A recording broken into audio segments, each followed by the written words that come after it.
So how long has it been since we used it for safety? How long has it been since we've done it? Been 10, 15 years? The planning board, I don't think he's ever done it, because the We've never have. subcommittee started right after. But it still makes sense. Okay. Welcome to the October 10th planning board meeting, 2024. It's on. Tonight's agenda is CIP function. Now that don't have a CIP committee any longer, the planning board's taken over the CIP function as allowed in the RSA. So first on the list, I think we're going to have Parks and Recs. You have, appoint Dana Jean first. I'm going to appoint Danny Jean as a voting member since we're missing our chairman, Mr. Francisco. Hi. Thank you, yeah. Is he coming? No, I don't think he will. Just so the board's all aware here, what we do is the department heads come like this, they present their capital improvements, proposed projects, which pretty much follow the spreadsheet that goes out 6 years, and they add on, and things move up every year. And each department head presents what they're requesting. We talk about it, ask them any questions we want when they're done with the presentation, and we really don't make any decisions tonight while they're here presenting it. Once they're all done, then we'll kind of talk about everything, put it all together. Ready for me? I am. Okay, hi, I'm Denise Purington. I think most of you know me, but in case you don't, I'm the Chair of Parks and Rec Commission. I'm not here tonight so much to ask or talk about money that may go forth in next year's budget, but with the new process and setup, and many of you may not have seen what we've requested in the past, so I thought it might be good to update our 5-year plan and at least bring it here and talk about it a little bit. This shouldn't take me long, but because it really is just a moving forward of what our issues were last year. So we really have two issues. We have, when we look at capital improvement planning, we are year after year, and this year hasn't been any better, in trying to accommodate all of the athletic sports on the fields that we have. We had a lot of overlap this year. Football's practicing on baseball fields because the field they practice on is being used by soccer, and just a lot of continued challenges because of growth. We have, with the summer dry weather, we have a challenge. We're never able to rest any fields because they're always constantly in use. And even, and I put some of these details on the last page if you want to flip there real quick, but like Purington Field is a single field, multi-purpose usage, but it's a small field, so we can only use it for the younger kids. You can't have the big kids playing baseball there, for example. Inison Field is technically a single field, multi-purpose. We do female softball there along with soccer. And then we use Bolton Field for pretty much everything else. Lacrosse, soccer, baseball, and football, 3 fields there. So last year, and I don't have the 2024 numbers, we won't have them until the end of the year, but last year I had asked the various groups to give me some numbers on what they have for players each year so we can take a look at their growth, just to help us with planning. I also asked them to tell me what it was that they feel that they need in terms of the different fields. For example, we only have one baseball field, which makes it very difficult to run the larger kid baseball programs, and they don't have a Babe Ruth size field, so if they make the playoffs, unless the school allows them to play there, they're limited in what they can do. So adding more athletic fields is a challenge. It didn't go away. We had addressed it last year with the potential of the East Road property, but that's hung up, but our needs haven't gone away. The other thing I want to make sure everybody's aware of is the tennis courts. So the tennis courts were built in 1990. So we've gotten a tremendous amount of use out of them. 3 years ago, we, through some funding from the one of the town trusts, we were able to have all the cracks filled and a new surface, and it's just a painted surface that was laid down. We were only able to find one organization or one company who would even consider repairing it. It's been repaired so many times. It's the original asphalt underneath, but they were willing to do it and basically said, this is it, and it's about a 3 to 5 year repair. If you walk up there now, so this is the third summer, if you go up there now, there's some significant cracks. I could probably put my finger down through some of them. Now, some of them have held up well. The good news is it's not in the playing surface, but when we started looking at some of this, we had 3 years left, now we have 2 years potential. And we have seen 2 and 3-fold usage of that facility. So we're seeing more and more tennis players, but with the introduction of pickleball as a sport, that court is used almost every morning. The John Stark women's tennis team started using it last year. They're going to use it again this year for their tennis club. And we're seeing more and more young kids in there using it for pickleball also. And it really is the one facility we have for adults. Everything else we're very focused on the youth sports. We have the lake, obviously, but to lose that facility would be a big loss for the town. So we really need to start looking at what we're going to do there. Are we going to replace on the current site, or would there be some advantage to looking at a place where we could put multiple fields and the tennis courts and start to look at how we could consolidate? Are you not hearing me? No, I couldn't hear you. So we, at all of our facilities, we have to maintain trash pickup, porta potties, lawn care, all of those kinds of things. And if we could start to bring a single larger facility together and maybe even look at, is there a time where you might retire a smaller field like Purington Field? If you move the tennis courts, could that property be used, say, for parking for the library? But then we wouldn't have to maintain the facilities to the degree that we do now. So these are the two big, as I describe, capital improvements that Parks and Rec faces right now.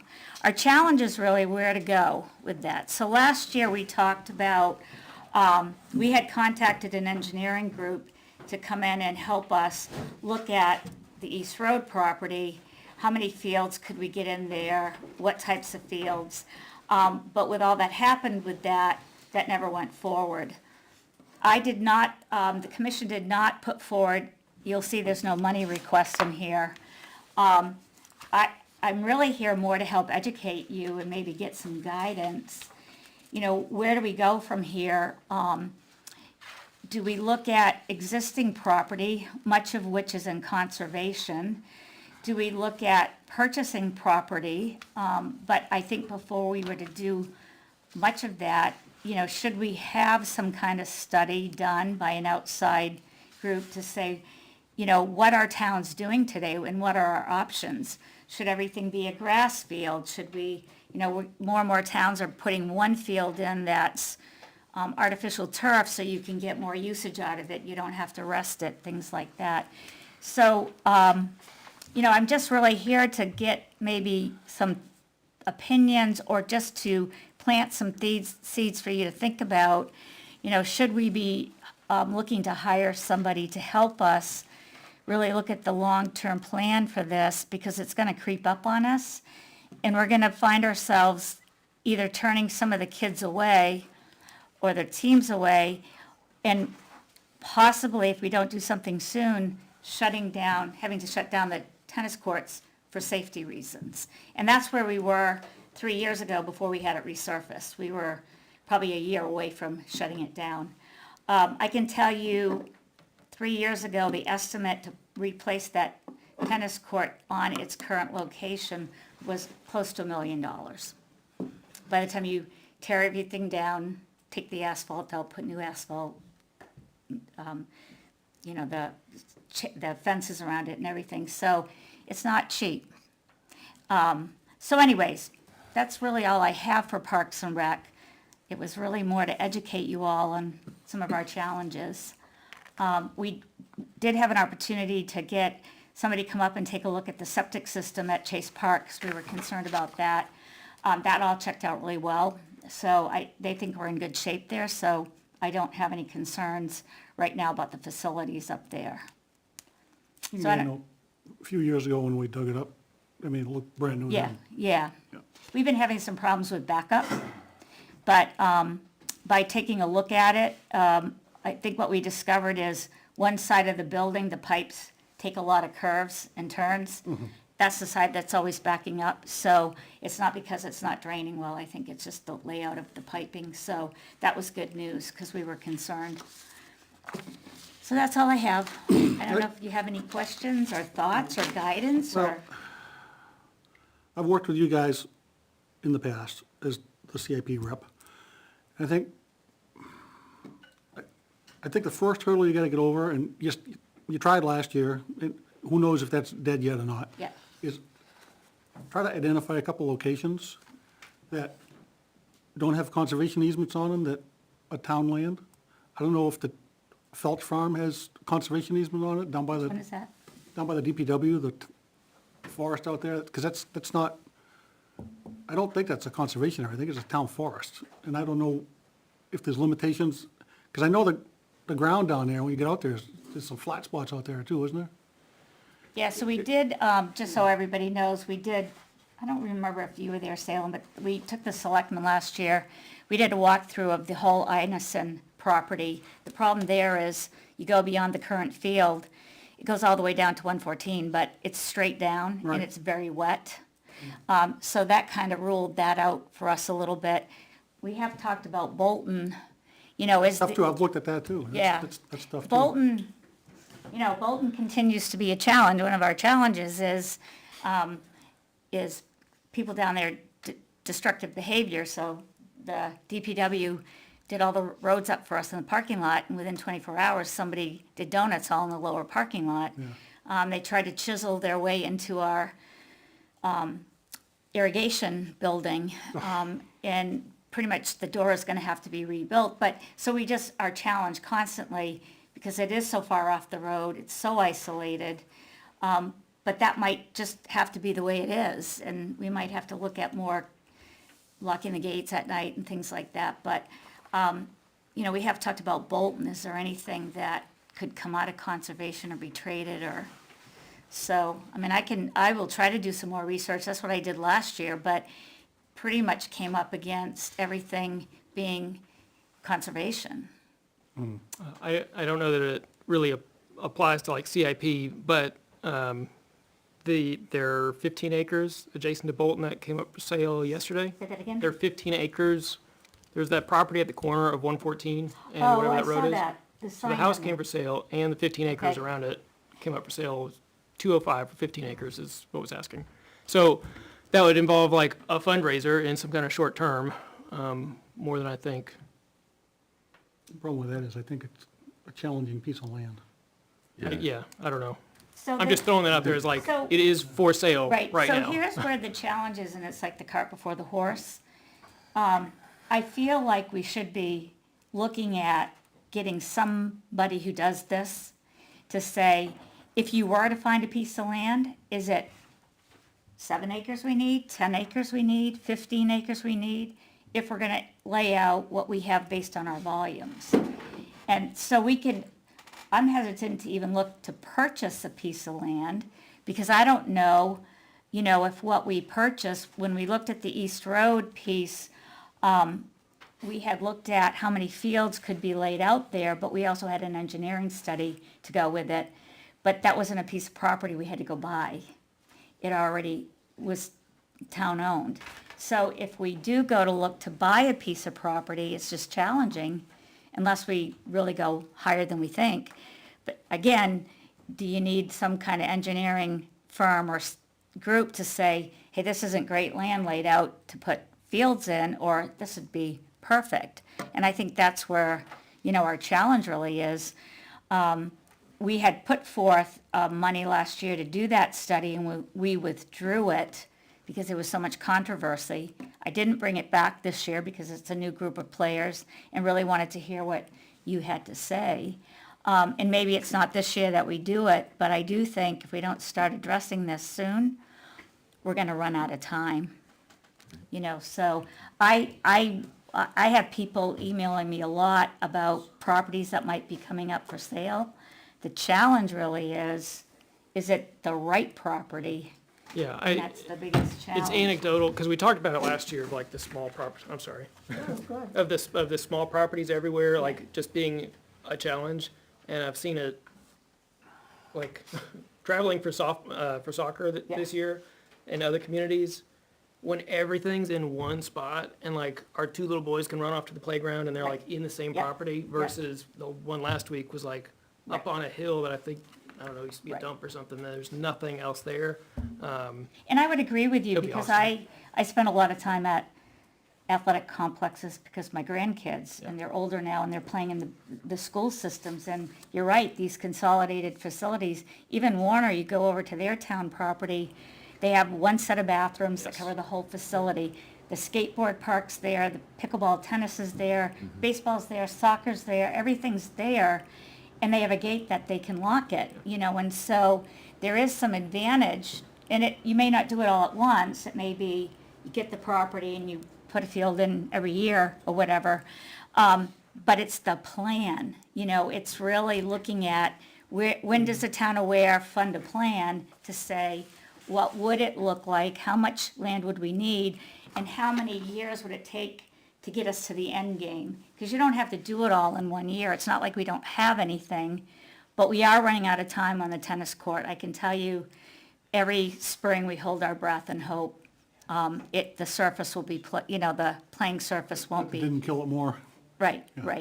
So the commission didn't bring forth any money for a study this year. We may next year. My goal this year was just to queue up the topic with you guys and to have you think, and we would love to get guidance and advice. Did you find anything in anybody's record books about Ineson's Phase 2? No. I think a lot of what we found on Inison, and we kind of validated it last year when we did the walkthrough, was that it's just so, like if you come off 114, not only is it very uphill, but it's very wet, and the further up you get, the wetter it gets. And so, So when I was on WAC back in 2003 to 13 or whatever it was, there was a Phase 2 Yeah. design made. I don't know who has that. right, As a it record. could be upstairs, and I can So- take a look at that. I just, my fear is if you look at what I put on, page 4, I think we're looking at probably 4 to 5 fields that we need. So again, I want to be careful that we don't put one field here and then we're still 3 fields down.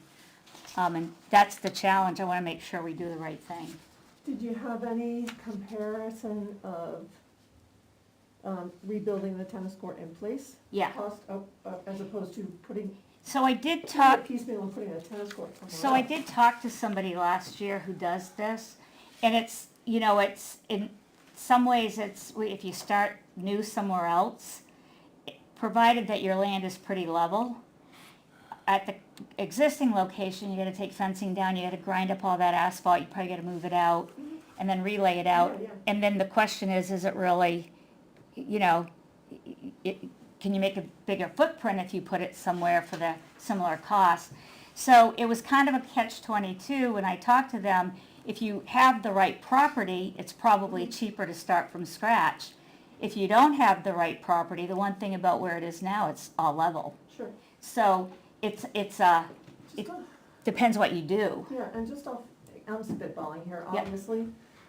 And I know ideally you don't wanna do it piecemeal. Right. But if the tennis court, I don't know, can the tennis court go into that open field behind Center Woods Elementary School? Could it go somewhere in the open spaces at the middle school? Just, Right. again, I'm not, for discussion, just a thought. Right. You know, Well, spitballing it. I was up at Plymouth High School, this past week, and they have 5 pickleball courts on their high school campus. They have a large flat area, so we're not opposed to any of that if the school had land. Even the field behind the elementary school, if it came up I for don't even know if sale, that's, is that the town's? no. But they, There are 2 fields behind the elementary school that are used for T-ball. when the school has If right you of walk first down the refusal to buy trail it. that goes So to I was the gonna ask clearing if you where knew. MVMCC That's does the not- thing. that's No, private but property. if you look off to your right when you're heading in, Right. there's a big open field there. Is that the schools or not? Immediately to your right, behind the school as it drops down, Yeah, those are school fields. okay. But they're presently used for T-ball. There's nothing out, oh, well, there's nothing out there, but Oh, The one other thing I did want to mention, I didn't put it in here, and I do have a lot of detail on it. If anybody ever wants to see it, I can send it to you. I did work with a gentleman at the state. There is a state grant. The town of Ware has received this grant twice, and off the top of my head, I'm not going to remember the name. Huh? Could be. Every year, the number changes based on it's like the 50, 60 year or whatever. But anyways, when the original tennis courts were built, they received $10,000. Doesn't sound like a lot, but in 1980, it was half the cost. And they received money from the same grant to do Purington Field. It's up to $1 million match, so they will match up to $1 million. And that, on our side, in-kind donations and things like that. So the gentleman who I worked with was very familiar with Ware because he was involved in the Purington Field process. And, the opportunity to be able to look at grant funding, but it's one of those grants that, and he thinks that we would be in a good position if we could move forward, but you have to have the town commitment to do the match. So, and it's a 1-year process. So the process starts in March. You got to go through that whole process, and then they let you know sometime end of summer, in the wintertime. So you almost have to line it up with town meeting. We had talked about, I think a couple of years, we put in a request through a warrant article to establish a capital reserve fund. There actually is a capital reserve fund for Parks and Rec, it just has no money in it.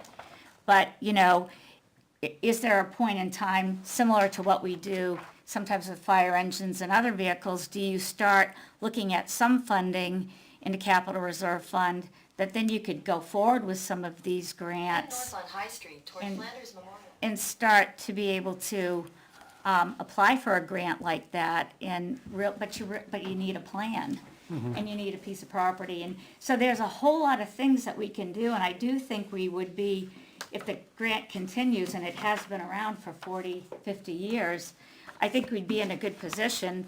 $1 million is, a lot to be able to receive. It's just really having a plan and having some support of the town through a capital reserve fund that showed that we are willing to, fund that project, so.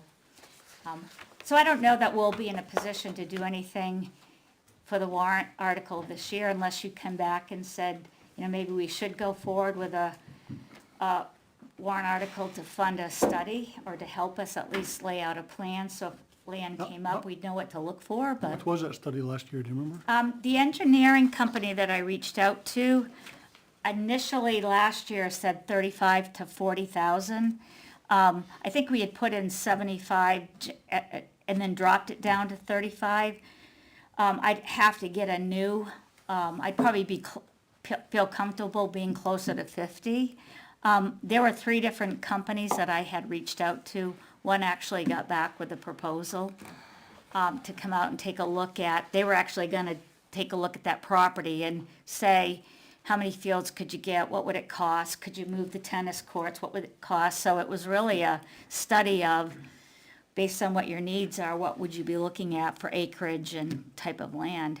And that's really the challenge for me, is how much acreage would we need? Because we really don't want to go back to a field here, a field there. I just don't think that's good for the long term for the town of Ware. And I think anybody who listens to this and has kids who play and goes to other towns, they would agree with what you said. The more fields in one facility, it just makes it so much easier to maintain. And you can deal with vandalism a little bit better than, what we deal with constantly, with all the properties we have. And even the lake, I mean, there again, vandalism up there, and, That's so. not that far off the road, you'd think people would see it. In the wintertime, they drag our picnic tables down to the water, so now we're gonna have to lock them up. It's little things like that, and when they drag them, they break, and, so it's just, everything's a challenge, but, we manage. I don't wanna take up any more of your time. I think most of you might, you have my email. If you have thoughts, if you think we should come back with something to fund a study, let me know. But more than anything, I just wanted to reintroduce what our challenges are as a Parks and Rec Committee, and seek any guidance you can give us. Okay, thank you. You're welcome. We'll do highway next, Yeah, sure. DPW. I guess so.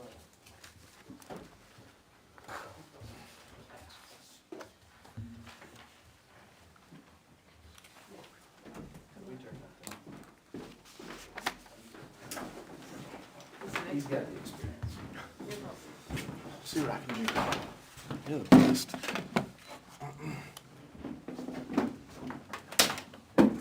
Thank you.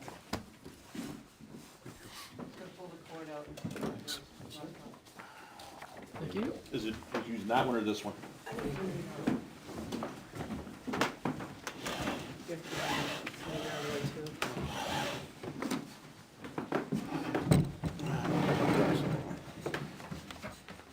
Over here. Uh-oh. Need a longer fishbowl. Guy who put that cord in didn't put it in long enough. There you go. You can do that without your glasses.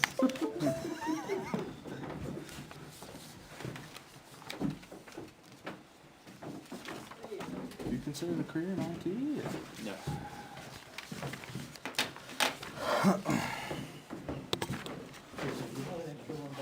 Sure.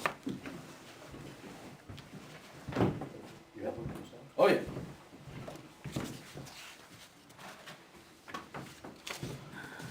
Okay, good evening. I am Jason Fisk, DPW Director. I know a couple of you, but not all of you. So first, start off with a little overview of what we're going to be looking at tonight for the Highway Department. Road reconstruction, 10-wheel plow truck, roadside mower, and a scale for the transfer station. Road reconstruction is something you guys have seen in the past, obviously. This gets done every year. One of the main focuses of the Highway Department. Maintain, rebuild roads. Well, this year we're going to be asking for $650,000. What was last year's number, do you remember? 600. Yep. And it's estimated that about $283,000 of that's gonna come from, the NHDOT block grant that we get every year. At this point, the Highway Department, myself, would like to increase every year at the rate of 50,000 until we reach 750. Just to account for the town's growing needs and, the increase in costs for asphalt and all the other materials that we use going forward.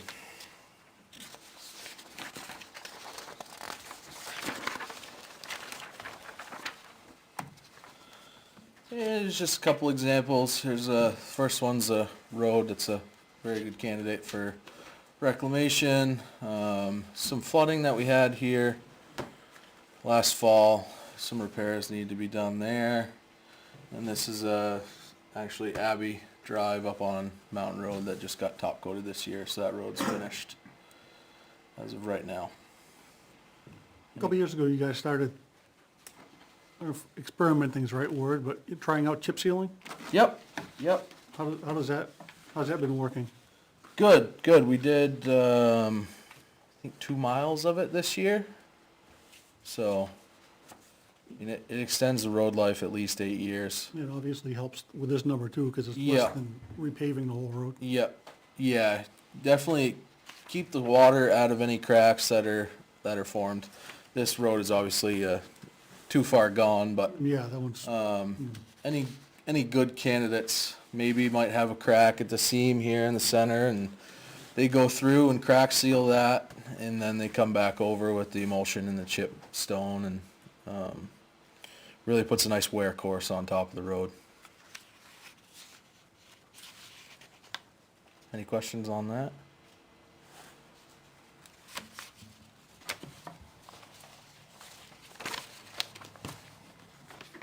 you know what the block grant was last year? 283,000. Same number?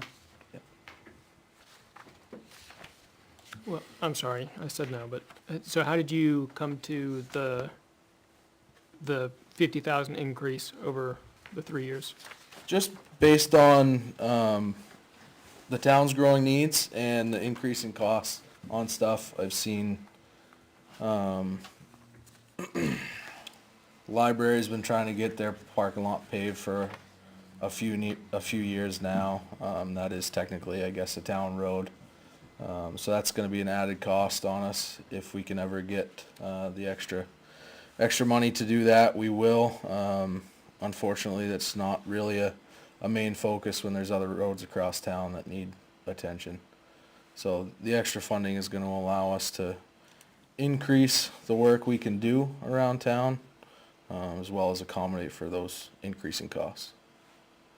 And so will that, so you're saying it will allow for handling more miles of paved road each year? Yes. Okay. Yeah. Yeah, it's the way I have it planned out is if we're getting up with these numbers, we should be in very good shape to never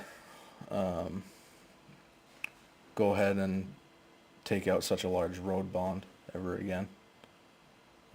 Granted, that was a great thing for the town, and they got a lot of stuff done for us, but now this is the way we keep up with it, not have to do that. Well, we get to the point where this annual number wasn't enough to, the roads were deteriorating faster than this number was coming in. Yep, So we're losing ground every year. for sure, yeah. On a road system with as many miles as we have, that top tier number there is really what we need to have to keep up with what we're doing. Yeah, and I guess what I'm looking for, and maybe if you don't have like the specifics, but like I get the idea of trying to get ahead, or even maybe it's break even. So, because you've shared with at least the board of selectmen before, like the list in a green, yellow, red, I believe, of like what we think we can get done, maybe and definitely can't, and it seems, are we falling behind right now? We will if we keep on this trend. For For sure. how many years? I can't give you the. Obviously, I'm nitpicking at like, Yeah. why 50, why this year, why, I'm looking for where these curves line up with our usage curve, with the deterioration curve, with the ask. Again, I know I'm like picking down in the details, so. I'm not gonna stand up here and say that we're gonna go out and start paving dirt roads in town. But it certainly seems like there's a lot of people, taxpayers, who want to see that stuff happen. So if that starts becoming more of a trend, and it actually does go to vote, like it has in the past, and they do pass, there might be some considerations we need to take as far as how much money we're pulling in. Because if that does happen, we do go that route, we'll still need to keep up with the paved roads that we have if we're still adding, you know what I mean? Sure. But if we don't pave any dirt roads, we're okay. No. We still, realistically, like I said, if you go to, I know, Selectman Knapp when he was the DPW director. He put the road bond together, went to all the seminars and stuff, and there is a calculation on your road miles versus how much money you need to take in to keep up with regular maintenance. And that number there is really the low end of what we need to make sure that we don't ever get to that Yeah, it's just, billions of dollars of road bond. like, percentage-wise, going from 600 now to 750 in 3 years is 25%. Like, Well, it's, It was six. So, again, when Selectman Knapp was DPW director, I believe it was 2022, yeah. he put up 650 Yeah, yeah. for CIP, and it got pushed back down. So, I mean, realistically, my opinion, we're a couple years behind here on this. Okay. Okay. And, you know, some of what I'm probing at is like, if 5 years from now, it's like, well, now we need $1 million. It's like, well, hold on a minute. You said we were gonna be good for a while, so, okay.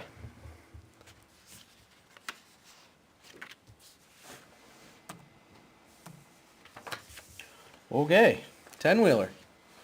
Again, this is pretty much an existing request. Moving forward, the highway department like to replace the truck every year to maintain the rotation schedule.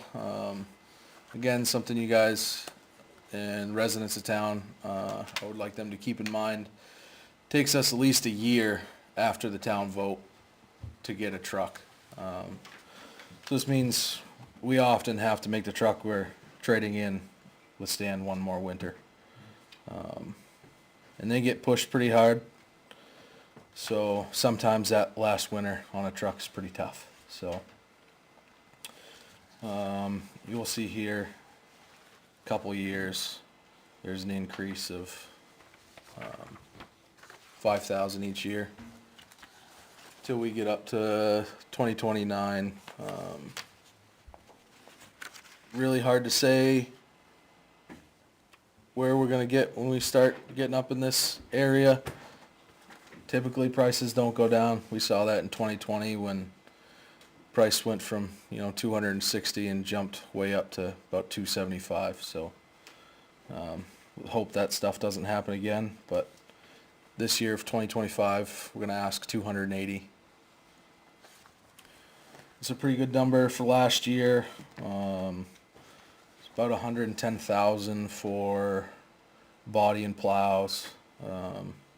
Truck's about 150. You add in 8,000 for the extended warranties we get. So that's that. The truck you're replacing is a 10-wheeler, a 6-wheeler? It'd be a 6-wheeler. We still have 2 6-wheelers left. Yeah. Trying to get those out of the fleet. This is a truck from the 2023 vote. We still don't have the truck from the 2024 vote yet. And then this is one of the last 2 6-wheelers we have left in the fleet. What these 10-wheelers do, they allow us to stay out on the road longer than these 6-wheelers. 10-wheelers have almost double the capacity as far as sand and salt mix. We still have to plow the same miles of road, so that's not the efficient part of this. The efficient part of this is the truck doesn't have to come back from the other side of town and reload and go back out to treat the roads that it just plowed. So fewer road miles, essentially, less wear on the truck. It's got the 2 axles in the rear, which handles the weight much better than the single axle truck. So less springs we're replacing, typically less brakes we're replacing. So that definitely comes into the general budget at the DPW as far as vehicle equipment and maintenance. Helps out there. Hypothetically, if you didn't have any 6-wheelers and they were all 10-wheelers, could you do with one less? No. Like I said, it's still the same miles. And there's roads that keep getting added. So I I don't see any point where we could take a truck away.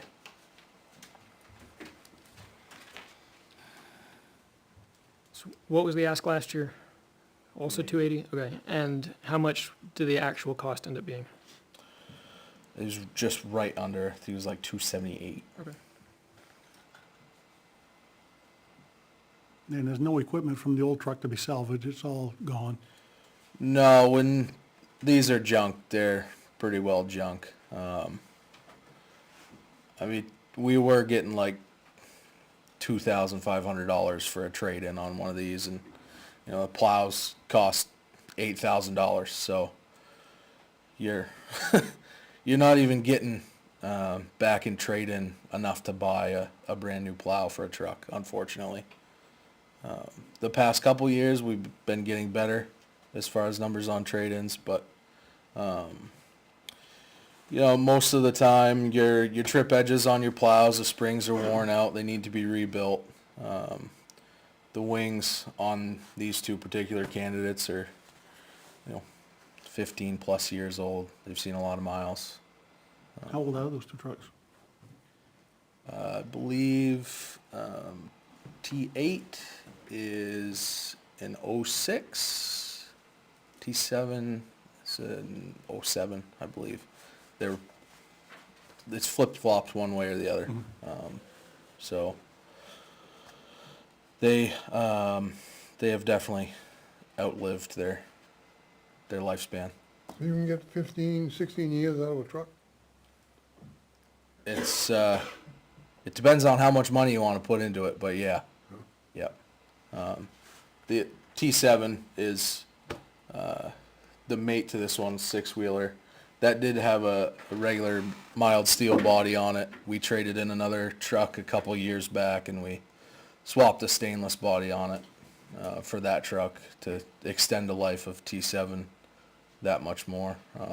But both these six-wheelers are coming up on their end of life.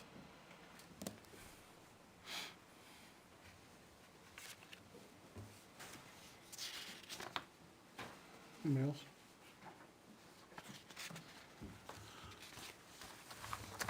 Okay. Bone tractor. Got a budget quote for this, about $175,000. This was a request last year. It's going to replace an existing non-operable 95 New Holland mower that we do have. It's had some catastrophic failures that it's not worth putting the money into to fix for that particular machine. So I'd like to go ahead and get a new one. So equipment rotation, as far as the highway department, is pretty imperative.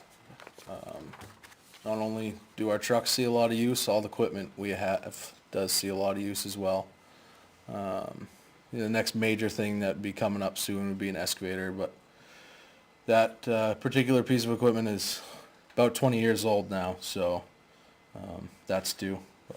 As far as the mower goes, certainly helps for safety for drivers in the road.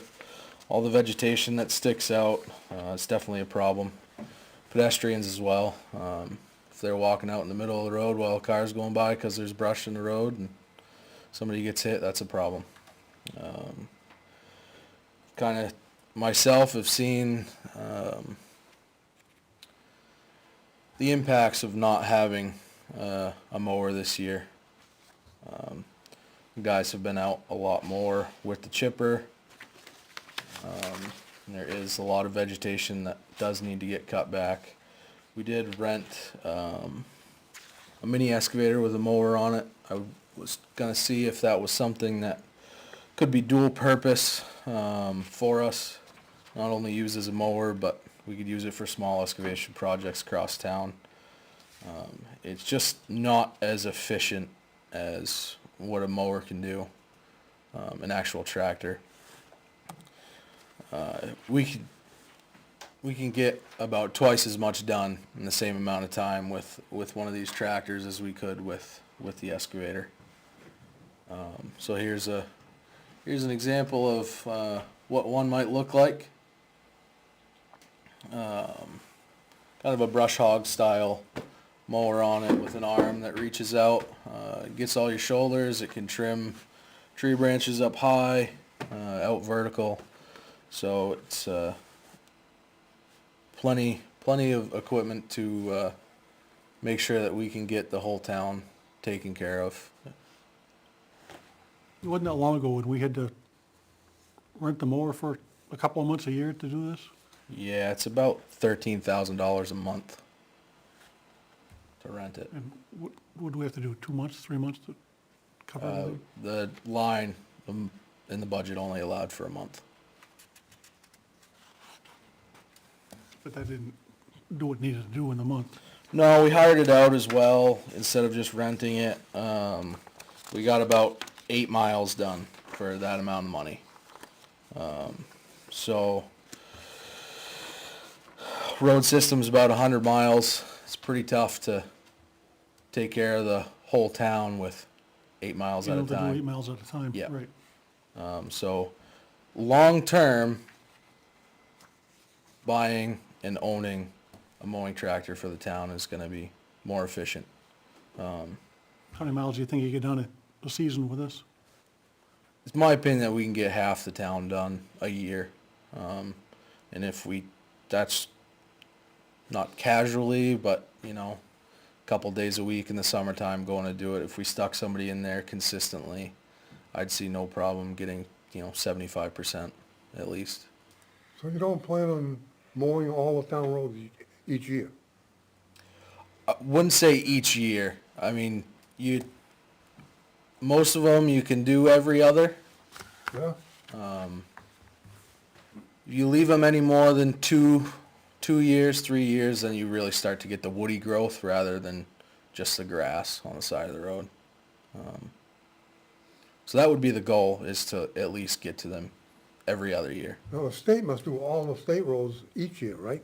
I believe most of the state sheds get their stuff done every year, but most of the sheds have multiple tractors, as far as I know, where they have one and they rent another one.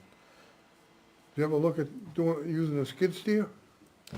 I did look at like the forestry mulchers. The only issue that I saw with that was just not having this reach to extend out and get down in the ditch where you'd like to see stuff cleared out. Yeah, I think when you see the state skid steers, I mean, they're like mowing, laying in front of them, not up in the trees. Yeah, the state doesn't have it easy, but their stuff is a lot more manicured than what some of our roads might look like.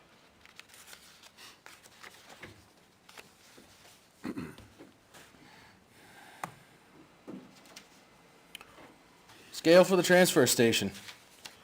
Gonna go ahead and be $90,000 total project cost.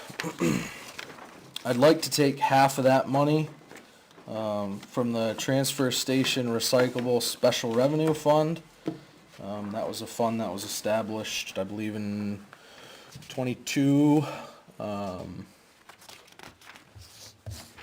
That brings half of the recycling profits from the transfer station back to the transfer station for capital improvement projects. Is everything that goes in there gonna go across the scale? So basically, the scale would primarily be used for construction debris. We dispose of construction debris by the ton, so it's my opinion that we should be charging taxpayers by the ton. We're currently charging by the yard, and it's not working for us. So this is definitely something that's necessary for us. Just the human factor in the way we're doing it, it's not working. No, it's too subjective, right? Yep. Yep. This is part of the master plan. It was put in there that the transfer station should have a set of scales. So I don't see why we can't get any. No, I think you're your payback alone is gonna be a fairly short period from the way things are happening up there today. Yes, yeah, yeah. Again, it's the revolving fund. It's supposed to be zero. So, you know, people go across, they get charged by the pound, we ship it out. It's a fairly easy calculation to figure out what we need to charge per pound and include the cost of trucking in there to ensure that the revolving fund stays at zero rather than the way we're doing now. You see some future projects here. There's a couple years that there's nothing here because there's some equipment at the highway department we'd like to purchase. Same with that one there. It's full here and empty on the highway department. Moving forward, I would definitely like to see us at least come up with a plan for a new facility. I'd like to see that transfer station special revenue fund. I'd like to see that recycling money all go back to the transfer station. It would definitely offset the costs of more projects up there, that new facility included. So there's no reason that this scale and this new trash trailer can't be intertwined in that new facility. So that's why I don't have any problems putting this stuff up front of this project here. When you say intertwined, is that, I don't remember from what, 3 or 4 weeks ago, we talked about the scale. Is it permanent? So you have to make a pad for it, essentially, but, I mean, it's just concrete. Okay, but, you know, new pads, you could pick that scale up, you know, in pieces, whatever. Yep, Okay. yep. Okay. Yeah, Now, the scale itself is really amazingly small. The actual mechanisms that do the weighing. Does the scale it generates income that goes in the general fund, or how's that work? Nope, so the idea right now, we don't generate any money off of anything that goes in the revolving fund. And that would be, this scale's primary factor would be construction debris. And that goes in the revolving fund. That's supposed to be zero. The money that comes in is the money that we pay out. So we're kind of the middleman for the taxpayer as far as getting rid of all the stuff that the transfer station has fees for. So, I'm still not quite following you. It generates income. We wouldn't be generating any income with it. It generates just enough income to cover the cost of getting rid of the stuff. Well, that's all, it's just okay, all right, I didn't Yep. realize that. Yep. Yeah. Doesn't generate any income, it just pays for the Yeah. service. Right. All right.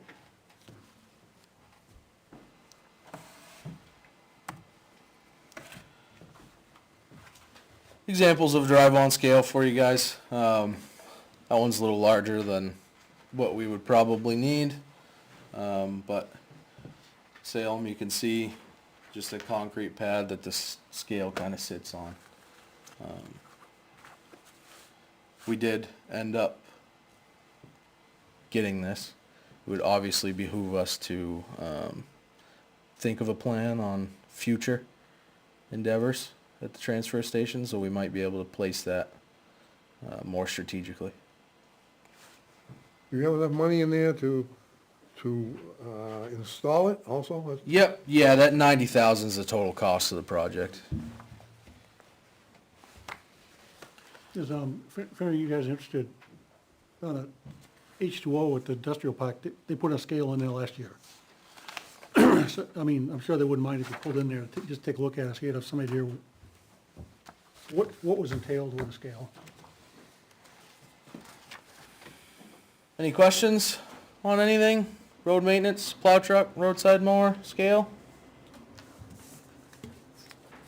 Did we buy the 95 mower new? No, that was used. Yep. Would that be worth considering? Just getting another used one? I don't believe so. You know, not based on our experience, what happened with the last one, and, based on all the other used equipment that we've ever owned, plow trucks being one of those. Typically, these are all municipal kind of owned machines, and when one municipality's done with it, there's a reason for it. Same with our plow trucks. That's why we get, you know, $5,000 for a $200,000 truck. It's pretty much at the end of its lifespan, so. Okay, thank you.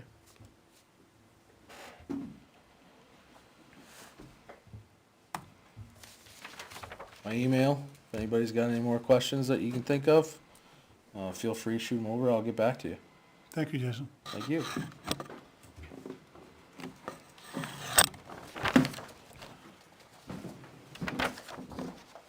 Fire next.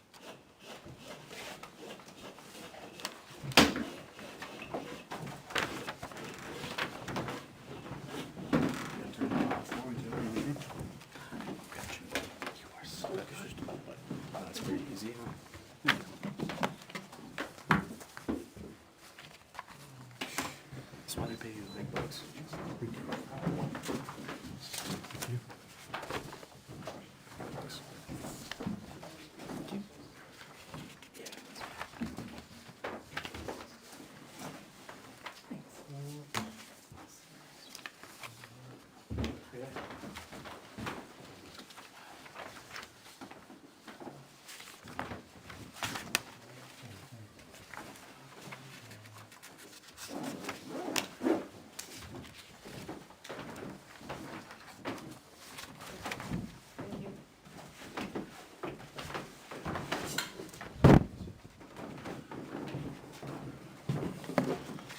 Hey, good evening, guys. Thank you. Appreciate you taking some time here this evening. So the fire department, this upcoming year, we're gonna be requesting two things. If you look at the one I'll be talking about, first is the apparatus replacement, was the fire engine. This is a planned replacement of one of our engines. It's replacing a 1987 International four-wheel drive engine that was located at the Sugar Hill station. The pump, that apparatus was in service. It failed pump testing 3 years in a row, and it was decided to take the engine out of service last year. This is the second time for the request for this engine. Last year I requested it.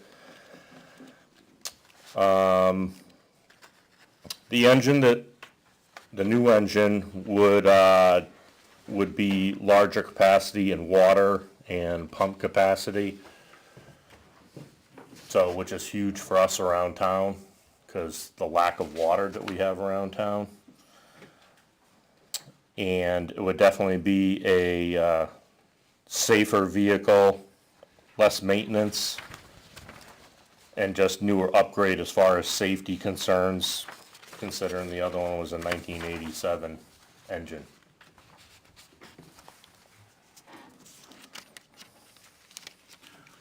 What's it take, 2 years to get one of these? Year and a half? The current time for an engine right now is around 18 to 20 months. So, from the time you order it. How's your equipment fund? Excuse me? How's your equipment fund right now? The equipment fund, what we would be looking to do, talking to to Beth and Finance, the engine would probably best be suited to do a lease purchase on it, which we have done with the ambulances in the past. We could take a good chunk out of the total price. And then probably within, 2-3 years, spread that out and be able to pay it off. Per National Fire Protection Association, NFPA, 1901, they recommend 15 years for an engine, and then, for that engine to be removed from frontline service. And after 25 years, to have the engine totally taken out of service. And this engine was taken out last year, so we're talking 37 years old. We do have a robust maintenance program. So the engines that we have now, engine 5 and engine 2, one at South Station and one at the Center Station. We do maintenance on those, do a lot of preventive maintenance on those. I don't think that for any reason, unless there's some, catastrophic failure at the pumps or anything, the two engines that we have now, I would imagine engine 5 is our oldest one now, is 2003.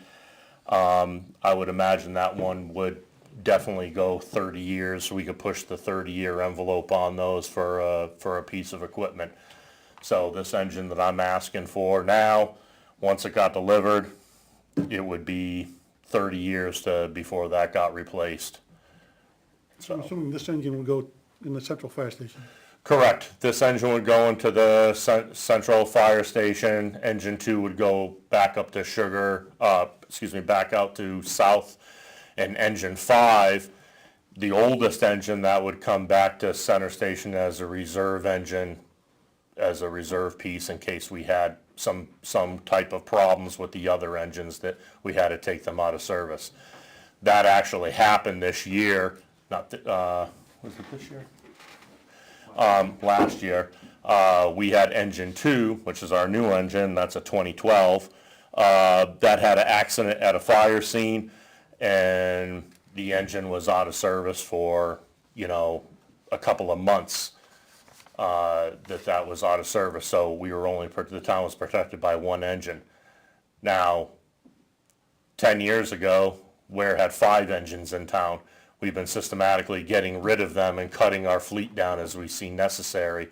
But I cannot stress that you need to have that one engine in reserve in case something happens to one. You can't have just one engine in town covering the town. So hence why we need a total of 3. So replacing this one again, engine 5, even though it's a 2003, I think there's some plans to put some money in the budget and have that maybe updated a little bit and do some sprucing up on that to keep it going for another, 8 years or so to get it to that 30-year mark. There's no truck at Sugar Hill? There is no truck at Sugar Hill right now. The reason for that being, and that's actually a good question, it was brought up why, just to let you know, little back information, the 1987 truck only had 20,000 miles on it, okay? The problem with it being is when there was a part that broke in the pump to that truck, or I shouldn't say broke, the part was worn, so it would not pass pump testing. And the trucks have to be pump tested every year, and it didn't pass 3 years in a row. We had our pump mechanic who we use. He looked at it. The part is irreplaceable. You can't find it because the pump is so old. You can't find the parts anymore for it. To have that truck refurbished with a new pump, it was in the neighborhood of between $70,000 and $80,000, $85,000 to put a new front mount pump on that truck. And basically, you're taking $80,000 and putting it on something that's 38 years old. It doesn't make any sense. It's just so. The truck is actually, he's gone. The truck is actually up at DPW. They're using it because it's not life safety. They're washing bridges with it or whatever. They don't care that the pump is leaking by or doesn't pass pump testing. So the Sugar Hill Station, there is no truck up there because the Sugar Hill Station is too small. Modern day fire apparatus can't fit into that building at all. So we've been using that building for a little bit of storage. We put our plow in there and stuff like that during the summertime. The trailer, we have an enclosed trailer that'll go up there because that has our ski sled that we'll end up putting in there for if we have something down in Clough Park to use on a snowmobile and stuff like that, so we can get down there. So the Sugar Hill Station is still being utilized. The PD is moving some equipment in there for their radio tower and stuff like that, but the station is just too small to house anything, to make it anything. We would have to tear the station down and rebuild it, and that's definitely not in the picture right now. No, this 1.25, that's for the whole truck, or is that just like, 1.25 million, the truck last year, just to get a little bit, the truck last year was $1 million. I requested $1 million. It did go up $250,000, that was stated last year. It's the engine alone in the truck, to break it down, the engine manufacturer alone, Cummins went up $90,000 on their motor because of all EPA stuff that they had to do last year. And the rest of that, the truck is going green, quote unquote. All the hoses, tires, belts, everything in the truck is now considered to go green under the new standard. Wiring is now soy-based wiring cover on all the wires instead of plastic. Everything in the truck is quote unquote green. So that was the other part of why the truck went up $250,000. I can't say that if it doesn't pass this year that it'll go up that much next year. Probably won't, but the average is about 8% is what I've been being told. I hope that green stuff doesn't biodegrade before the truck wears out. Well, the biggest thing to find that out, honestly, is is if you let the truck and if it's in for instance, engine 1, when it was up at Sugar Hill, we had 1,300 feet of brand new 4-inch hose on that, and when we tested the hose this year, there was 2 lengths of that hose that blew because the mice chewed through it. Never had a stitch of water through it, and the mice ruined 2 lengths of hose sitting on the truck because it never went anywhere up there. So the soy-based wiring is the biggest thing. The mice seem to love the soy-based. They eat the soy and then end up chewing up the wires, and that's just a nightmare. But again, the truck's going to be at the center station. It won't be in an outlying station. It'll be being used all the time, so I don't think we have to worry about that. We possibly may be able to use some equipment over. Most of the tools and everything from the trucks that we have now, we'll be able to put back on this new apparatus and the hose and stuff like that, so we won't have to be, buying new hose specifically for that truck, nozzles and everything else like that we can still use. I think we might be able to get away with using some of the old ladders that we have, because every year the ladders get ladder tested, and if they test fine, they pass. So maybe that's something we could save a little bit of money on for that part anyways.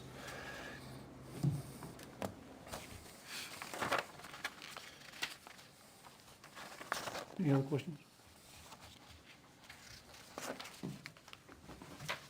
Anything else on that?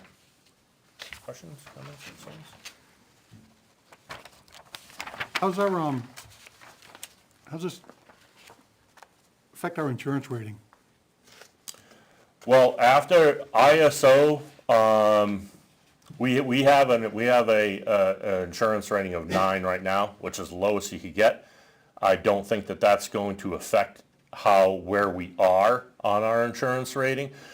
What will happen is if we do have, again, having a newer truck, there's less maintenance costs on it, less maintenance we're going to have to do on it, the upkeep and everything. Again, we do have a pretty good, robust maintenance program that we have within the firehouse. This year we had all our stuff oil undercoated, as we did every year. We always have it oil undercoated to try to keep it going for more years down the road and stuff. So we are proactively trying to keep our stuff going as long as we can. So But as far as the ISO, I do not think this will affect that. We would have to have more stations, more personnel on duty and stuff like that. More water in town, more places for water supply and everything else like that. So, unfortunately, that wouldn't affect it, I don't think. What have the last 2 or 3 years looked like for the ambulance fund coming in? The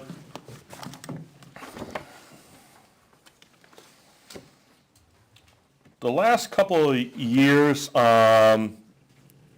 we had 258,509. This year, it's projected to be a little bit higher than that. And in the near future, we're gonna be coming to the board and to the town to, talk about adjusting our ambulance fee schedule and stuff, because that hasn't been adjusted since 2017 or 2018, so, you know, we're still running on fuel prices, whatever, everything, equipment costs of 2018, so. But So- it's going up, but the finance, Beth, projected 258,509, and that's projected through like the next 3 or 4 years, going out quite a bit actually, but we know it's gonna increase. Annually, or you're saying that's the annual, Yep, 258, that right, fund? 258,509. and how much is currently in the fund? I don't have that, do you have that? For 2024, balance currently is $900,095,459 according to the chart that we received. Yeah, can you repeat that one more time? Yep, sorry, 900,000. Yep. 990, Jesus, I'm trying to find what it says. 995,459 Okay, thank you. is the current balance. Again, the truck takes almost 2 years. There's no money down or anything else like that. And so I would imagine the total amount would be in there, possibly. You know, I don't know, I can't forecast, we can only predict maybe how much money will come in for the ambulance fund. But if it continues on the same track, probably, We've got 2 years of deposits to make between now and right, then. exactly, we have 2 years' worth of money to deposit into the account before that. And again, the lease purchase thing has been I've talked to the finance department about that. And that might be a way to go to spread that out. Looking ahead, you know, 2027, we're gonna be back and that'll be an ambulance, so that'll be coming up. And those prices haven't gone down, and like everything, the prices aren't going down for anything, so. Now, these municipal lease purchases, there's not much interest on those, right? No, it's usually, I've been looking, around a lot, 3-4%, one was just about almost 5. You know, when it's done, you buy it for $1. Again, we're gonna keep it for 30 years, it's not like you're leasing a car and you're gonna turn the thing in 5 years or 3 years, and you gotta worry about mileage, we're keeping the vehicle for 30 years. So, yeah, we may pay a little bit on the interest side of it, but coming out of the revolving fund here and not having any impact on the taxpayer, I mean, I think that's huge, and we could take that and spread it out a little bit. Retain enough money for the ambulance coming up. Yeah, retain enough money, and honestly, if it ends up we're as long as we have that more money coming in than we're paying out on our lease payment, and we're good, you know, so. Didn't I just read something recently in the state about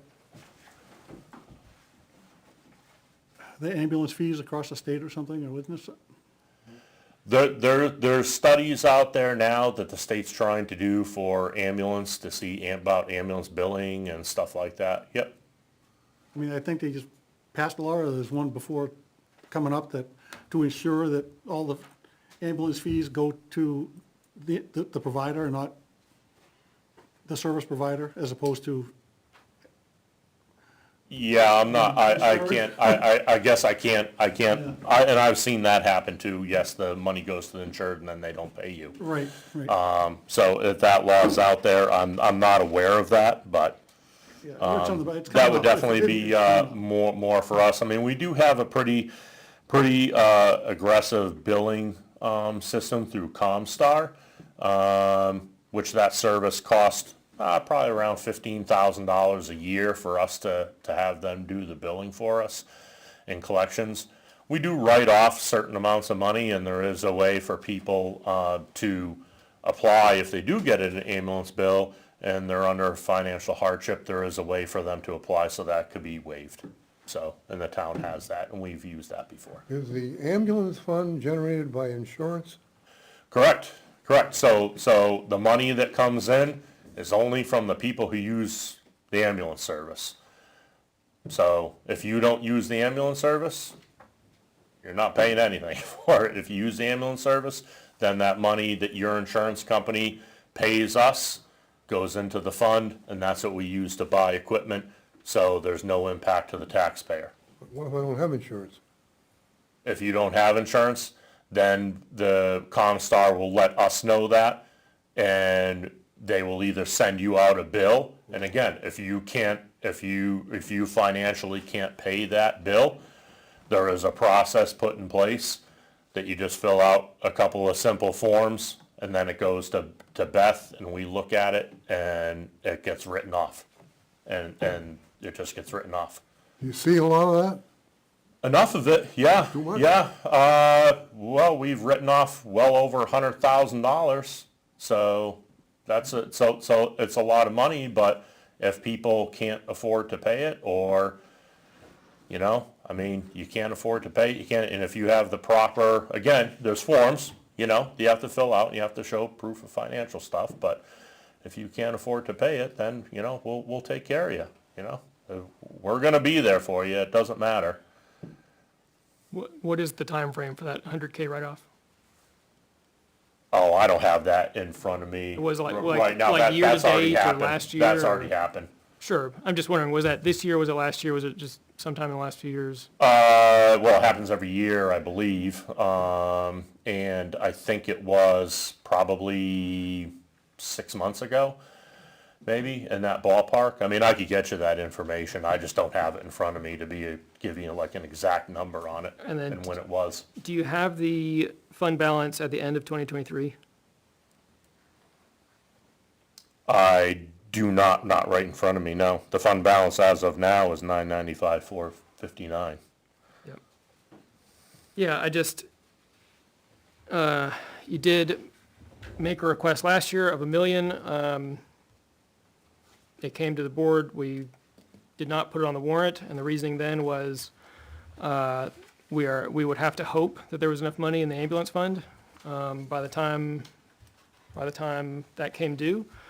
And then knowing that the ambulance was coming in just a couple of years, would there be money left? And, we made the decision then of, hey, given the 8% expected increase, plus the, and I believe the numbers are very, very similar with the roughly 260, we should catch up, if not entirely, then mostly. And we're a little under what that would have been. It would have been $1,080,000 this year if that had held true. Obviously didn't hold true. It's it's 1.25 million. So I feel like we're in the exact same boat as last year, where The both price increase puts it right back where we were last right year. both goalposts moved. Yep. And so It's gonna happen again. how do you? Well, but he's saying again that it shouldn't happen again because the motor went up 90, everything's green, and it should flatten to, instead of a 25% increase, an 8%. So that's why I'm asking the fund balances, the projected fund balance, are we actually hitting our marks?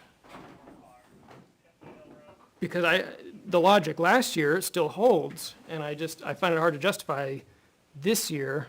I understand it's 1 year more on it, but the money is still not there. Well, if we do talking to Beth, if we do a lease purchase, you're spreading that out, we'd be able to give a decent amount of money, probably almost $1 million down. So really, to spend that out over a couple of years, even if we had to.